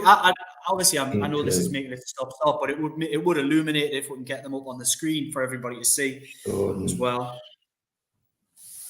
Right. They're coming. Just Jordan's frantically texting us now. There saying, you go. I haven't got them. Right, there you go. Just sent that through now, Jordan, and I'll send you the 4th one. Jordan, of course, if anybody didn't catch the start, is sort of sitting here in the wings, just running this thing. I think he was hoping to have a nice quiet night with his lass, watching the TV, but he's been booted up into the spare room to look after this one. And Dom, of course, is in the chat, as you guys will see there. I see so many comments. Set them off. Well, what I was trying to show you them for was to show you what's going on at the minute, because them articles didn't come to, the Sun didn't just wake up one day and say, I tell you what I'm going to do today. I'm going to do an article about, I'll get hold of that I see at West Ham and I'll see if she'll give us a statement, and we'll do an article about why people shouldn't be able to buy success in the Premier League. And on that very day, someone in the Mail said, I tell you what, I'm going to do an article. I'm going to do an article about sports washing. And someone in the Telegraph said, I'm going to do an article about Ant and Dec. About Ant and Dec, 4 minutes after Amanda Staveley said, follow NCSL, these guys are taking the Premier League. Ant and Dec decided to tweet it out to their 7.5 million followers. And by coincidence, all these newspapers woke one morning and said, I'm going to run these stories. You suddenly, when you put storylines together, and it's got all references to WhatsApp, for it to appear in the Mail, the Sun, the Mirror, the Telegraph, whatever, it has to be planned, and you've got to get it approved by editors. Yeah. It takes time to pull something like that together. It's not something you just fire out on a whim.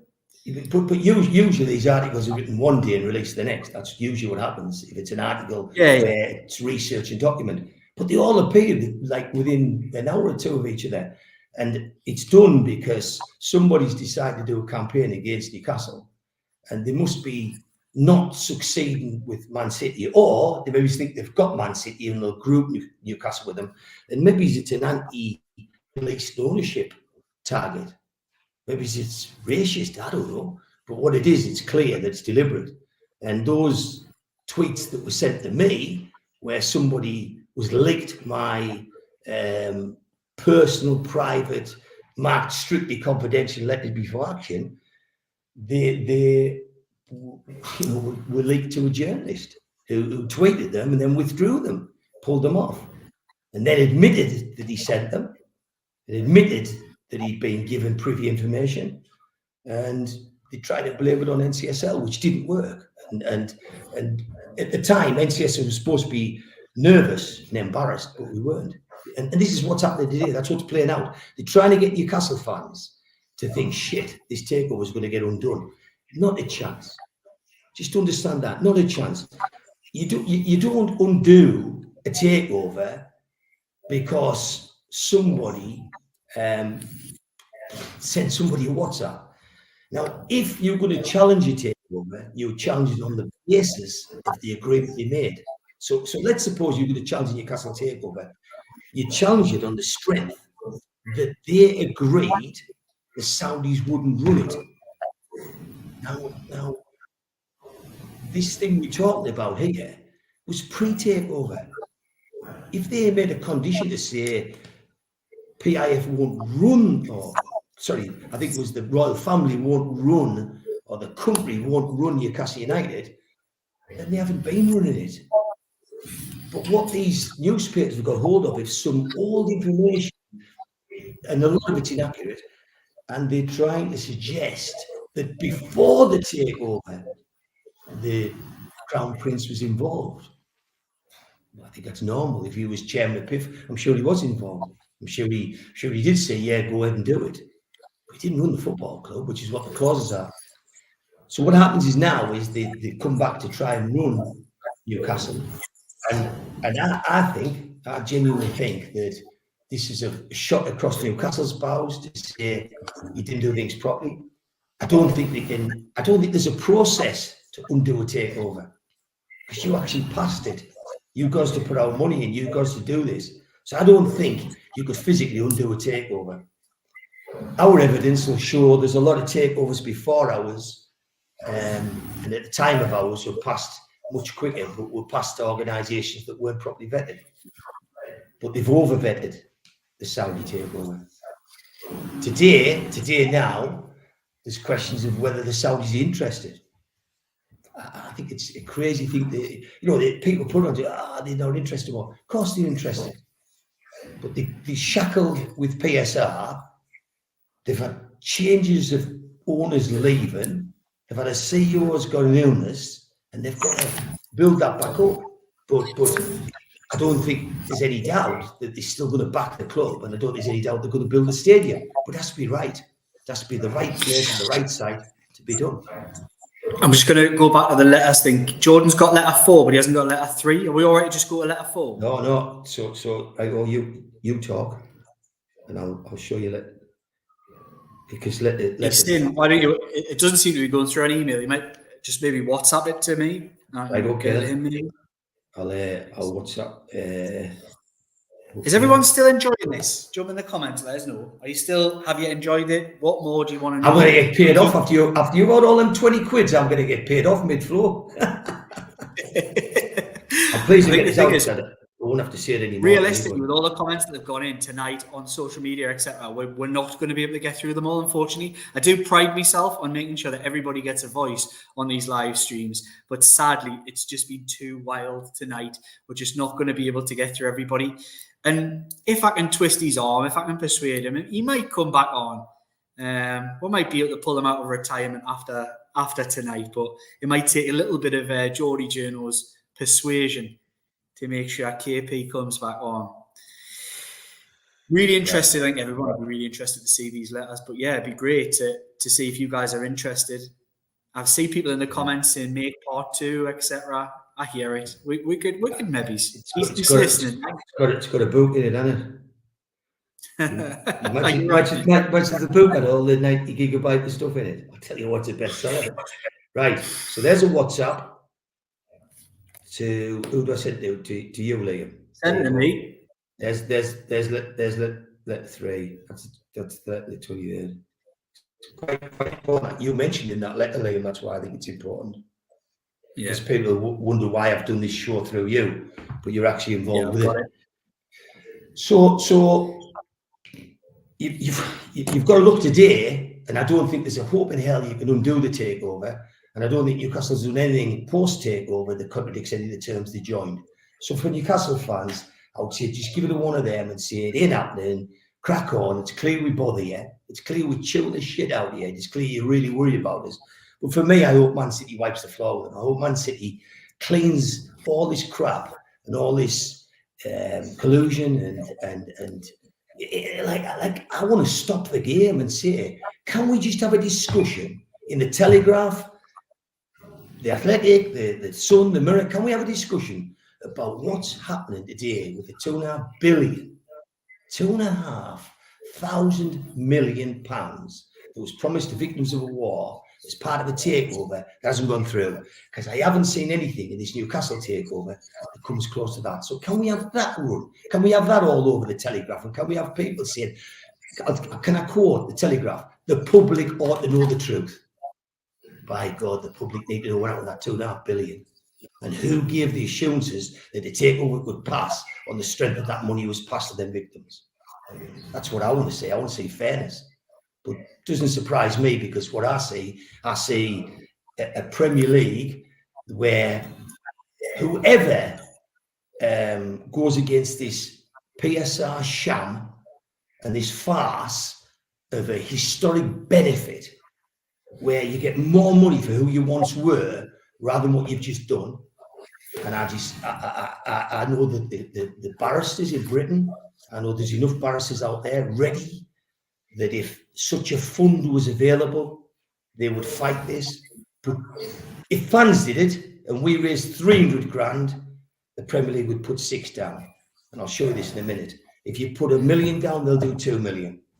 If you were backed by Brentford, you'd struggle because they get the other 18 clubs bigger You know, you imagine Brentford trying to financially outdo Liverpool, Man United and Arsenal. If Man City or Newcastle were behind it, game over. It would all be out in press. Have we got a letter from the 23rd? He got that letter in, Jordan. Here we go. Is this the one? If you look at that one, it's quite easy to go through. Is it the 23rd, that one? Yeah. So that come through quarter to six, I think. And what I would do is look down the bottom. No, that's no. So the links on the bottom. I can see my name in there somewhere, Keith. To be honest, I've given you the one without the highlight. So if you go to point 3.1 at the bottom and go to the third line, Mr. Liam Kennedy, which in turn contained a link to an article in the Shields Gazette on the 17th of November. And then you go down to second bottom line, Bird & Bird, that's confirmed the club is currently in a legal dispute with the EPL regarding the proposed acquisition. So that was Liam was being criticised, or NCSL being criticised for linking to Liam this news about the Premier League. And that letter come on Christmas. We couldn't go to a barrister. We couldn't go to a law office and say, shit, what do we do? They threatened the sewers. They threatened this. That letter was, in our eyes, extremely threatening. So when the legal offices opened back up in January, we went back and we got our counsel to do us a response. And the next one, which is letter 4, from our lawyers, basically spelled it out. And this is a lot of colour on this. So the colour. I've got to say, Keith, I'm just going to jump in here. If my bosses had known what I knew about what was going on here and all of my mentions and the Shields Gazette's mentions in these legal letters, I would have been strung up. You would have, but I had your trust and us and the club all believed in you, so we knew we could trust you. So if you go to the letter, this is our letter to the EPL solicitors. So this is how we took all of this pressure, threat, letters before Christmas. It's quite important to know how. That's why I feel confident what's going on at the minute. Take over Newcastle. We write further to your letter, the 23rd, and in yellow, please note this letter is not strictly private and confidential, as NCSL reserves the right to publish this letter or extracts from it to its growing number of supporters, consistent with the stated intentions of NCSL. We were there on behalf of fans, that it will provide transparency to those supporters wherever possible as it progresses this matter. NCSL made this intention clear to your client, that was the EPL, from the outset of communications between our respective clients. Go down to the next paragraph in yellow. We note that you sent the letter to NCSL at 17:45 on the 23rd December, around 30 hours before Christmas Day. Our clients suspect this was an attempt by the EPL to intimidate them and cause maximum impact during a rare opportunity for time with the family. I tell you what did, it got me pissed. That was the day I knew I was under the skin. That was the day I knew I'd won. That was the day I knew that two little fans had rattled the shit out of them. And then it's quite important. The green I put it, it's different. Please be assured any such attempts have failed. Our clients found the timing and content of the letter laughable. Now, when someone's threatened to take your house off you, and you can go back and say, I find you laughable, it tells you not that I'm brave or I'm clever or anything. It tells you that they are so poor in what they're doing. Their attempts to rattle someone, spoil someone's Christmas, actually made my Christmas. And what it says is they consider this again to demonstrate the contempt the EPL consistently shows towards the fans who the EPL otherwise likes to state are the lifeblood of the game. Just horse shit. They're not bothered about fans. They're not bothered about equality or competition, in my personal opinion. Their whole aim is to look after the people, to put them in them jobs and maintain a PSR and a set of rules that are unfair. And it says, our clients and their fellow supporters, that's you, Lord, consider that the time of your letter was tasteless. It's a very, they thought when the two governors of the EPL signed that off, because they've got to give the nod. Okay, so the two people we know about, one lost his job, one's still there, pressed the button and said, yeah, send it, and send it right before Christmas. The last known time you could send it, which you thought was tasteless. Next bit, the EPL claims the protection of confidentiality, yet appears to have chosen as times to, struggling with this, he said, disseminate information to the public through the other avenues when it suits their purposes. The use of this is why it's relevant this week. The use of specially chosen journalists who have stated in writing that they have spoken to the Premier League source this morning is a normal ploy that our clients have retained evidence of such dissemination from a large number of tweets which were made by a journalist. And you've just seen them, I just brought them up. So we were going back to them as two fans who knew nothing, who Ben Jacobs said had no money. And we were saying, we know your game, we know what you're doing, and it's tasteless.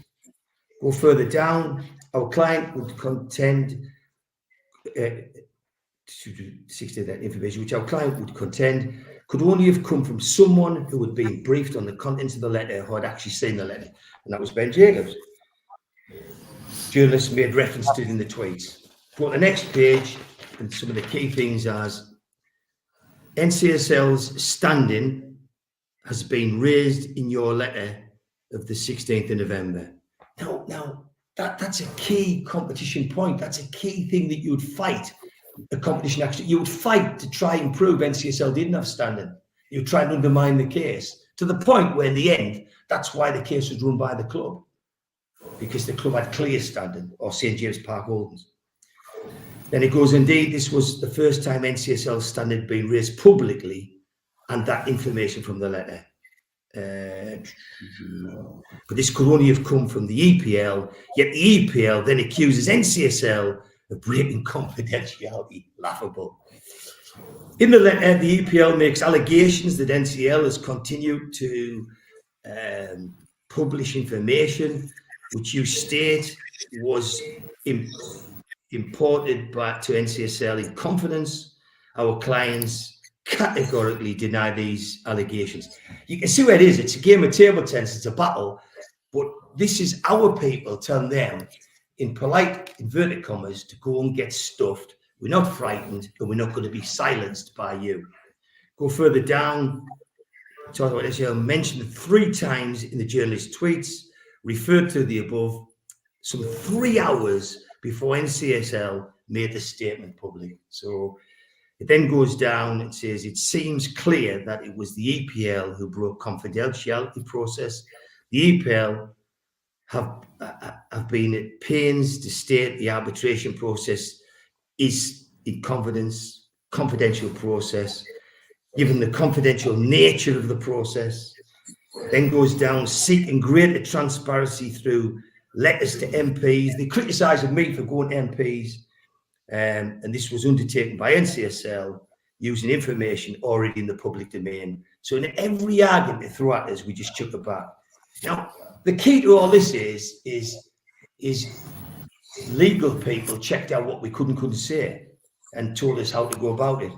But it goes down and says, the last page, which John put up, is quite significant. This is how we sign off to the EPL. No, NCSL, you've not had your colouring pens out here, haven't you? I know. NCSL considers EPL's secrecy rules in this regard.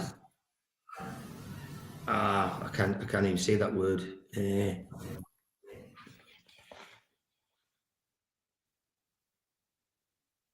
Absurd. Hence the reason it has been pushing for greater transparency. So we say in NCSL on behalf of fans, and we're going to run a case against you, and we're going to make it public. And they say, no, you cannot. To summarise, this is the clear covered. NCSL considered that sending a letter just prior to Christmas was a deliberate and tasteless tactic by the EPL and beneath such an organisation. Even at their level, I thought it was beneath them. That view was widely held by many of the over 288,000 people who read NCSL's tweet on the 24th of December. And then it goes off, we end with such a tactic was wholly unsuccessful because it didn't work. If your client wishes to seek appropriate remedies, that was a threat. We're going to seek appropriate remedies against Keith Patterson and Gordon Stein or NCSL, then please be advised that NCSL will vigorously defend its position and will do so publicly. So how do you go public without all applicable law and obligations? In doing so, it will continue to garner support from hundreds of thousands of Newcastle supporters and other football supporters, in addition to the ever-growing political support, which has come from the MPs. The impact of the EPL taking 2 fans who were simply seeking greater transparency that our client would suggest become a public relations disaster for the Premier League. Furthermore, our client would seek disclosure, is the key, of all relevant documentation on the matters at issue should proceedings be raised. So we're saying, if you take the NCSL to court over this, we're going to seek all the documentation that's built that up. And that build-up would include documents about, well, it's anti-competitive. You'll have people from other clubs chipping in. The reason I've shown you all that is to show you what happens when the Premier League go to a favoured journalist and what happens when you call that journalist out. And Liam's done that in a way this week. What Liam's done is he's called the Telegraph out and said, well, you've got it wholly wrong.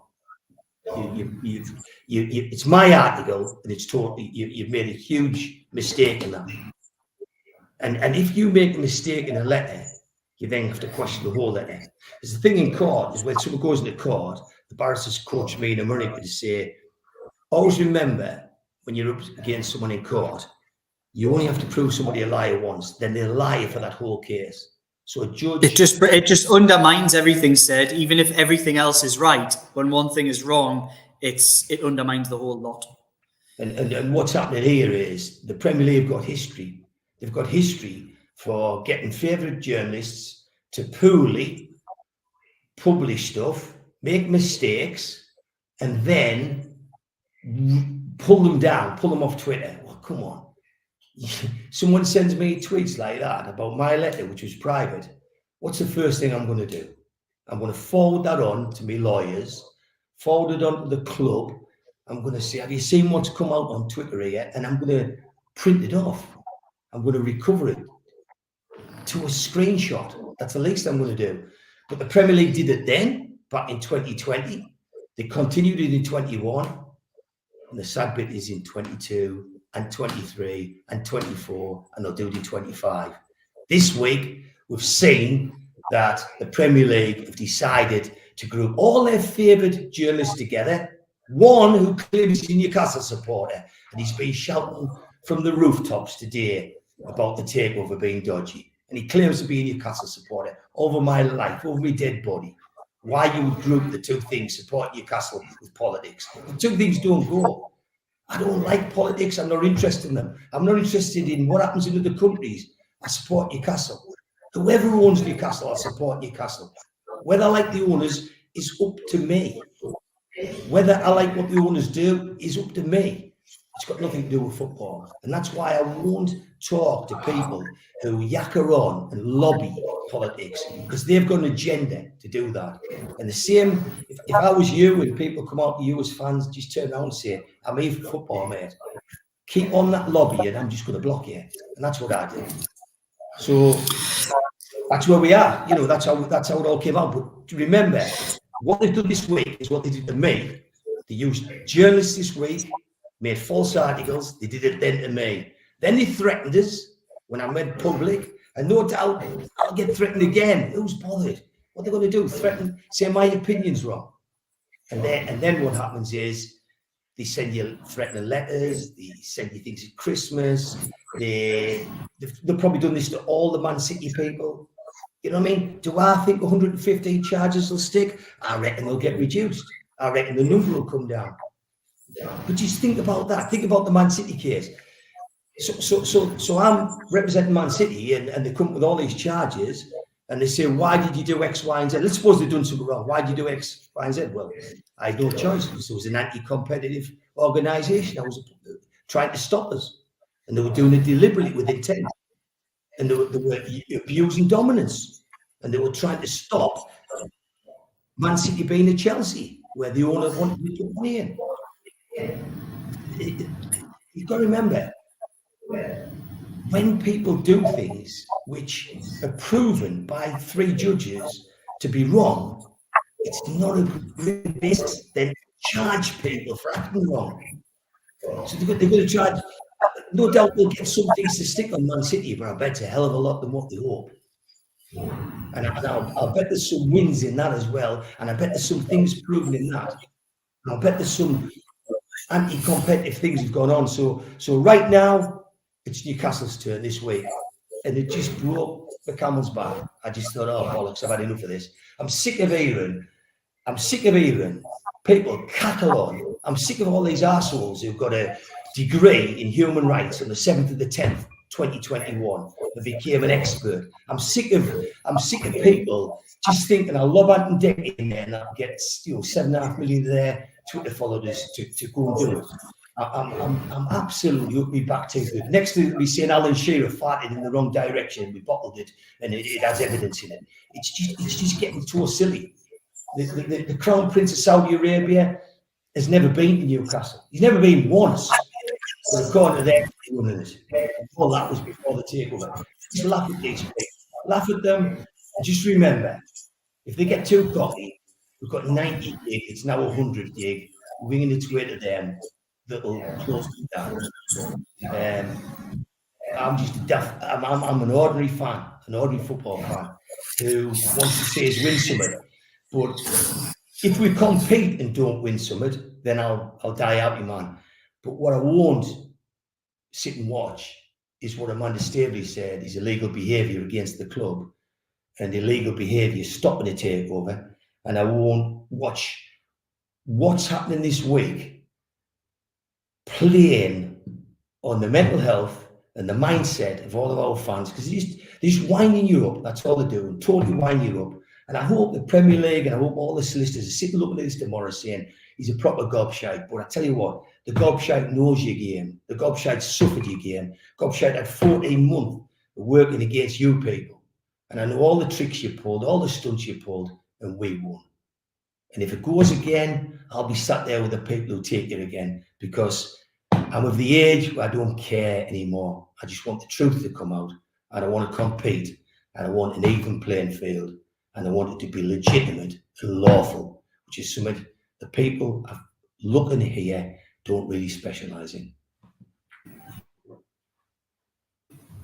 It's incredible. I don't think anybody, you started to say something just there where you said, I'm just a daft fan. You're definitely not a daft fan. I think anybody who's sat watching this for nigh on 2.5 hours now will know you're definitely not a daft fan. You're a man that I call a great, great friend. I think we've spoken, if not daily, every other day. We'll speak regular. And it all started with a phone call. You might not remember this. You think it might have been something else, but it was the phone call that got me. And I remember having a conversation with you in the old house where I lived. And I think I'd only just had a conversation. It was meant to be a 5-10 minute thing just for an introduction. And we ended up on the phone for an hour and a half. And I remember we got really in depth about conversations. And you said, I just want to see Newcastle. I want to see a black and white shirt with a trophy above the head. And I said the same. I said, I want to see the same for my dad as well. It was a similar age. I want my dad to see exactly the same thing. And it was just that kind of kindred spirits. Like we both felt it. I'm a qualified journalist. I've done this for 15 years now, but you're never going to really, you scratch the surface on me. I bleed black and white. And I think everybody out there knows that. And I think anybody in any doubt about you, Keith, not only a measure of a man, but your determination and the incredible resilience that you've shown through adversity in this whole process, I think deserves real credit. And I'm really proud to call you a friend. I'm equally proud to call you a friend, and when you put it in perspective, you know, I haven't asked for anything through this, and I don't want anything. You know, I'm like, I take care of myself, and I look forward to what life I've got ahead. But I am going to say it as like when we got to Wembley, I wouldn't have got in the ground if it wasn't for your dad, and I never forget that. You know, like he became a friend through the takeover, and I'm ashamed and a little bit embarrassed to say that all the way through, he said, when this is over, I convinced him that we were going to get the takeover. And I swore to you, Liam, every time I saw you, your conversation would start with, I'm not sure, I think it's 30%. I'd say, shut up, stop being a tart. And you were coming out of our house. You forget things. The first meet I've had with you was 5.5 hours. You came down our house and you pulled up, yeah, and you looked around and you come in, and I took you through the snook room and showed you the Newcastle room, and your jaw dropped, and I just said, Keith, I thought I'd pulled up to Bamburgh Castle. That's what I thought I'd pulled up to. I'll tell you what, when I sell it, I'll hopefully live in Bamburgh Castle. It'll be a lot quieter. But no, I'm you know, I do my own thing. I keep my head down, and I just like going to the match. And when I went to the match at the weekend, I was like, you were there, and you looked at us, and it was, the company's just outstanding. It's me, you, John Allen, and Don, and you just got sheer trust in each other. You know, like you've got each other's back, and you don't have to qualify things, and we say things that just mean something to each of us.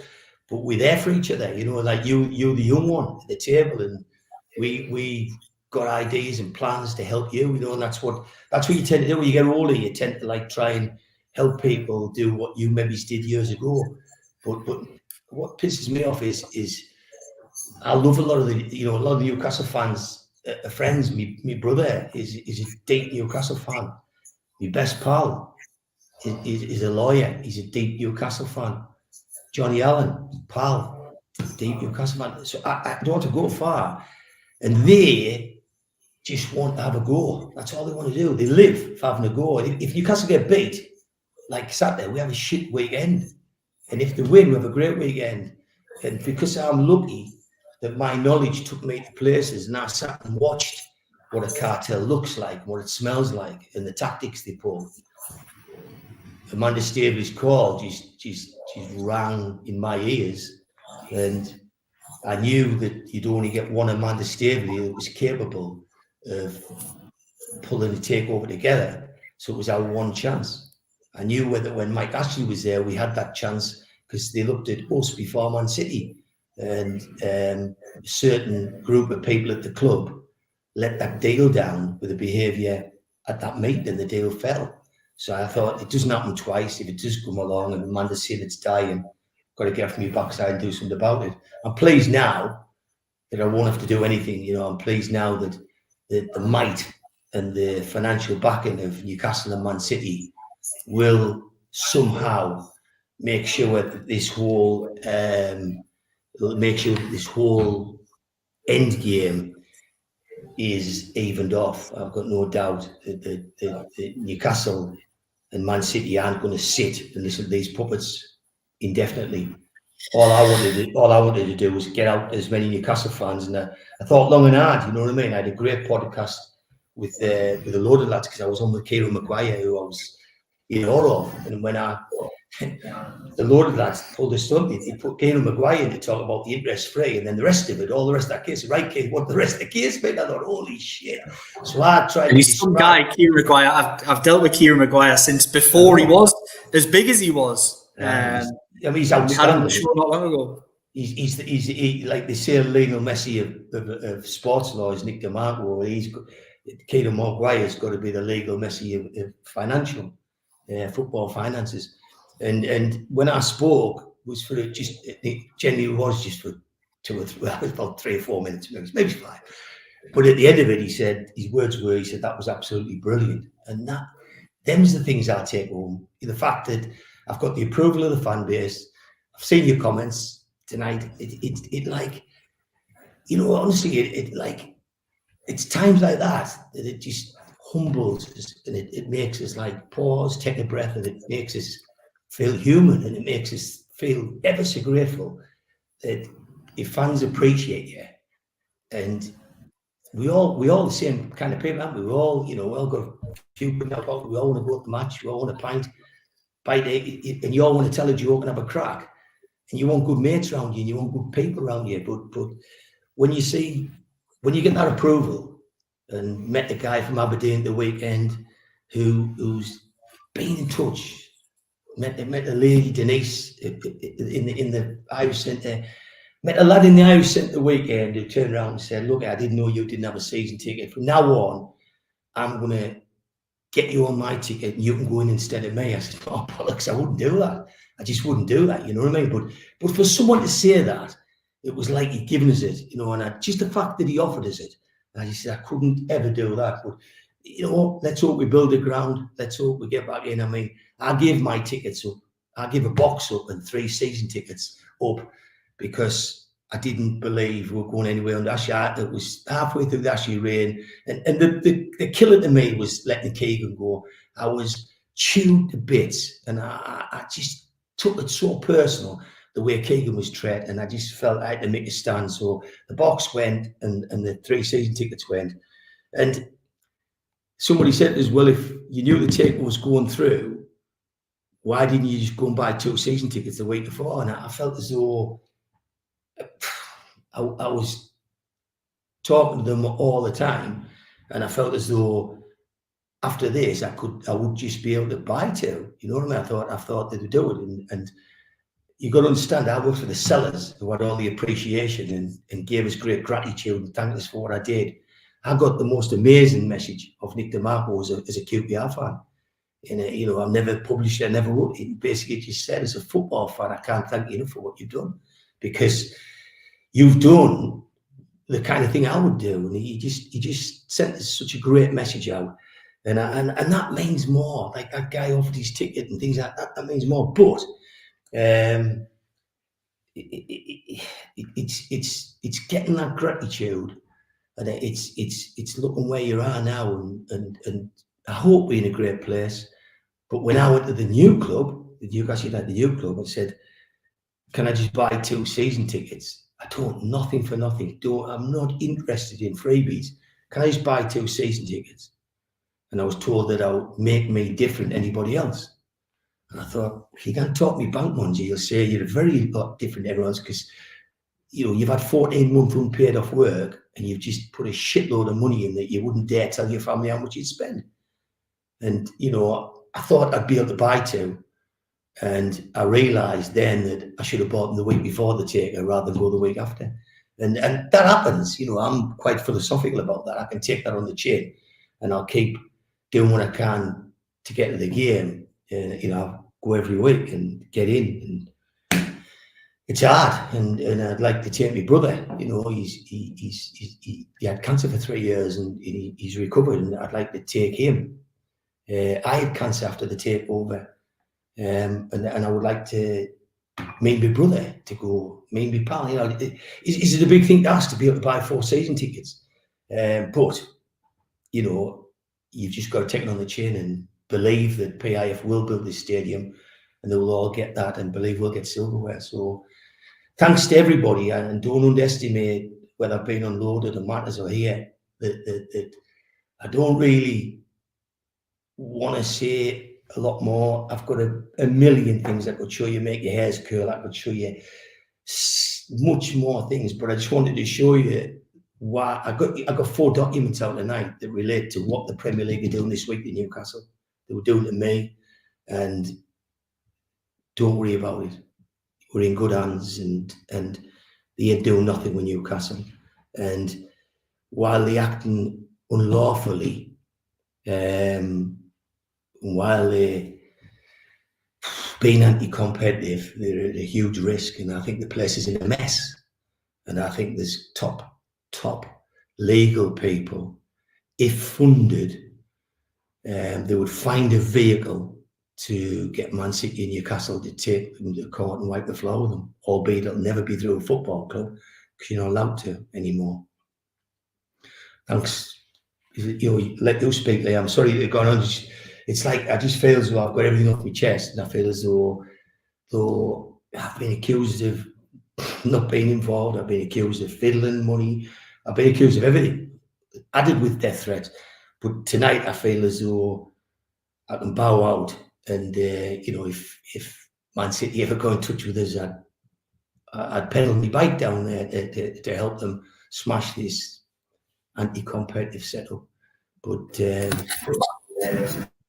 I wish them well, and I look forward to Newcastle getting where they should be. Keith, it's been absolutely incredible. I think we've managed to keep people on here with so much, and it's all down to you, really. I've known all of this and a bit more as well, which we can't all go into, but you've tried your best to give everybody as clear a picture. I'm going to put you on the spot then before we go, just to give people a bit of juice. Here's a bit of juice for you, right? Watch his face. So I put something out, and it goes viral. It goes out and it goes everywhere. And I quote that the journalist and you did an article, and he quotes the Tottenham Hotspur were met by PIF, and they tried to sell the club for $2.5 billion plus $1 billion for the players. So they tried to get $3.5 billion for Tottenham back in 2020. This is Tottenham, who were allergic to silverware. I think they were about as much as us. And Liam put that article out. I don't want to purge you, upset you, but did you get a phone call that night saying that Tottenham Hotspur wanted to speak to you? Yes, that is. And did that phone call come from a fellow Newcastle reporter? Yes, it did. And I won't take it any further, because when you put meat on that bone, you'll probably well work out which reporter contacted Liam to try and piss on his cornflakes. And guess what happened? Liam did get a call, or he was thinking, it was the PR officer. I think Liam thought it was going to be the senior lawyer or a director, the PR. So then the Tottenham Hotspur website featured an article about Keith Patterson exposing that Spurs had done that. Right. Let's put some juice in it. Let's show you what will come in the book. Liam said, no. I got told that story of Newcastle United, who you know of well, very close to Spurs, and the new owners. So the new owners told us that story, and Newcastle United, and the third source. And every time Liam publishes an article, the one thing he's got to do, he's got to verify the source. You can say the Telegraph haven't done that this week, but Liam always did, and I always had to prove it. Sometimes even signed to say where the information come from. He's meticulous. Yeah, I think that was one of the things that I made you do. It was like there was times when messages would come through, and I was like, "I'm not doing it. I'm not. I need to know where this has come from." And you were pulling what? Well, there's no hair there, but if you had hair, you'd have pulled it all out. You were sick to your back teeth saying, Liam, come on, get it out. Just do it, man. Just get it out. And I think everyone's like me. I think everyone's game and aggressive and like we'll just push it. But lo and behold, you know, I got Liam to put that article out. I proved 3 sources where he said, well, that's good enough, I can run it. But then he was getting threatened. Think about it. What's going on here? Liam's getting threatened by somebody that gets in touch with a journalist from the Northeast who says, you're in bother, yeah, what you've done on that is... Liam shits his cell, and I said, didn't worry, man. Not a thing that you can do. I says, just didn't worry. And I says, our KCs will defend you. Our KCs will write the answer back. We'll put them in the box. Don't worry. And I says, I'll take care of it. You won't pay for these lawyers. It'll all be sorted. All you've done is your job from legitimate sources. But that tells you what happens when you rattle what was the big 6, which is now the big 4. They come at you. They come at you and they threaten you. They write you at Christmas and they come with all this shit. They're not practice. They're not practice. You look at any Newcastle fan in the eyes and just, you know how long we've waited for this. You know how long we've been robbed of this. You know how they tried to illegally take the tape off office. Not stopping now. Thanks everybody. It's been incredible. I wouldn't have revealed that, but you've went and done it. So I know what you're like. Right. It's been wonderful. I'm retired. I'm finished. No, I know. I hope it's been quite cathartic for you in many ways. It's been very refreshing. I haven't given you 1/100th of what I've got. You know, if you saw the papers that the club served on the Premier League for the competition action, and when it's put in club language about you did this, it's like my case on steroids, because it's like it's what you've done to me rather than what you've done to our club. And I remember proof in that document, Liam come in and I said, whatever you do, don't look over my shoulder because you're not supposed to see what I'm doing. And Liam just took one look at the first line and just walked out. And I was sitting there doing it. But we've been to some scary places and we've had some heady times. And one day, I'm sure me, you, and all these great people will look at each other, wink and smile and have some sherbets because we just won something. And when that happens, all this shit will be worth it. You might even persuade us to get the book put out by then. Well, I'll give you the last heads up on that. I was on holiday with my missus, and I don't read books very well, and so I turned around and there's this place where you hand books that you've read, and I found this book, and it was written by Jeffrey Archer. What they call him? Jeffrey Archer. So I'm not like a reader. I knew he was like a politician and a top author. So I read this book, and I was getting into it, and it like made you read the next page. And I said, you know what? If ever I tell anyone what really happened, he'd be perfect. So she said to me, what are you going to do? I said, I'm going to go and see him. She said, what are you on about? I said, I'm going to go and see him. She said, well, why would he see you? I said, well, I'll just make it up. I saw Justin Barnes, didn't I? I got in with everyone else. So I got invited. I wrote a letter on all that to his PA, and I got a meeting interview at his house. And then when you're in his house, he does occasionally say, and after half an hour, this bell rings. And he looked at us and he goes, that bell is to tell me you've had half an hour, and if I'm not happy with you, this is when I politely ask you to leave. And he goes, but you're loving it, aren't you? So you're not going to chuck us out. The hour bell went, and the hour and a half bell went, and that 2 hours later, I was still sat with Jeffrey Archer, and I said, I want you to come and write this book, and so all the fans in Newcastle know what really went on, and we can bury this myth and put it all out there. And he's tied to a contract for X number of books. And he asked us, he said, what you need, he says, I think you've got a brilliant story. I think it's a great thing. So he's Jeffrey Arthur, one of the world's best authors, saying, you've got a great story. And I told him some of the juice and some of the twists and turns that I can't really share here. But I think I will share one day, probably soon. And he said, do you know such a writer? Do you know anybody who's from the journalist background as a writer? And I says, just one lad. I says, like called Liam Kennedy. He says, what's it? And I told him what Liam did. And I says, he's going to do a book. And I says, but the stuff he's got, he hasn't got enough information to fill a book. He says, you've got too much. So you've got too much there. You've got enough. He'd have to condense it. I goes, all right. And I said, but he says, what was his book going to be called? He says, Join the Dots. Jeffrey Hart says, I love it. He said, that's a great title for a book. So I came, met Liam up north of the Tyne. I come up through the Tyne Bridge and met him and had some dinner and a coffee with him. And I said, it's something we maybe do. And I always say never. You know what I mean? I mean, like there's not a lot I can't say really, because I don't really care and I'm not worried and I'm not bothered. And there's a million ways to get a story out, but if it ever did come out, it's like tonight. It's like you wouldn't believe these people sending fans things on Christmas Eve to upset them. And what kind of slugs do that here? You know, because fans is everything. Fans is the lifeblood of the game. So let's sue them and let's threaten them. I've got loads of threats. I've got stacks of threats that I'm publishing a book.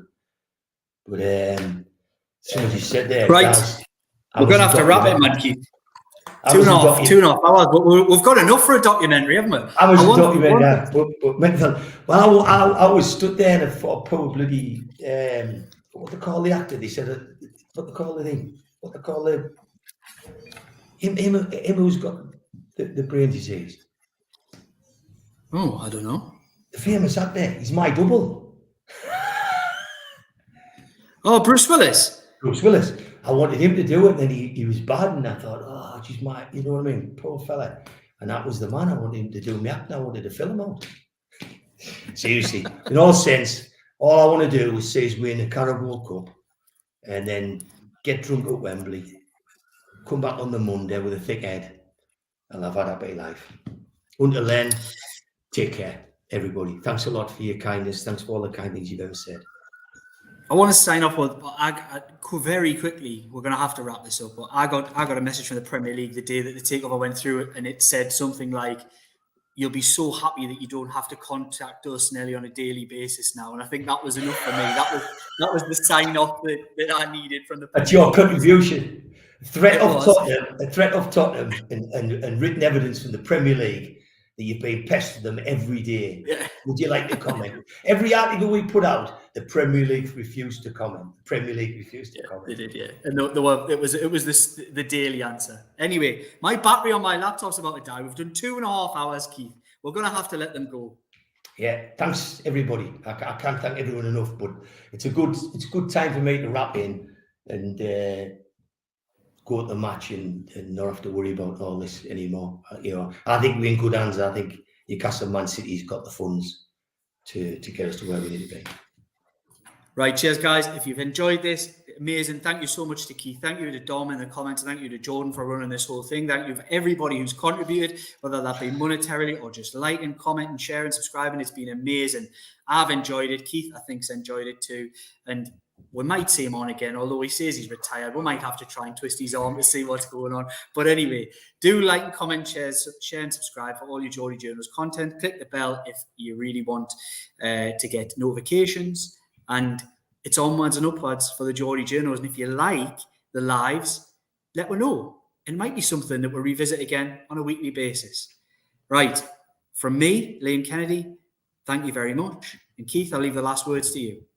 Massive thanks to everybody, and just thanks for buying into what I did, because the people who mattered, not the dicks, but the people who mattered were behind us, and I got millions, and I got so many messages. I got nothing off buyers or sellers, but by God, I got loads of gifts through the post. And I mean, some amazing gifts and some amazing cards, some amazing messages, and you know, you don't know whether you're going to be accepted, or you don't know whether people are going to believe in you, but you certainly believed in me, and I hope I didn't let you down. You didn't. You never have, and you never will, mate. Right. From Keith Patterson, from Liam Kennedy, it's been an absolute pleasure. Like, comment, share, subscribe for all your Geordie Journals content. Cheers, guys. Cheers. Thanks a lot.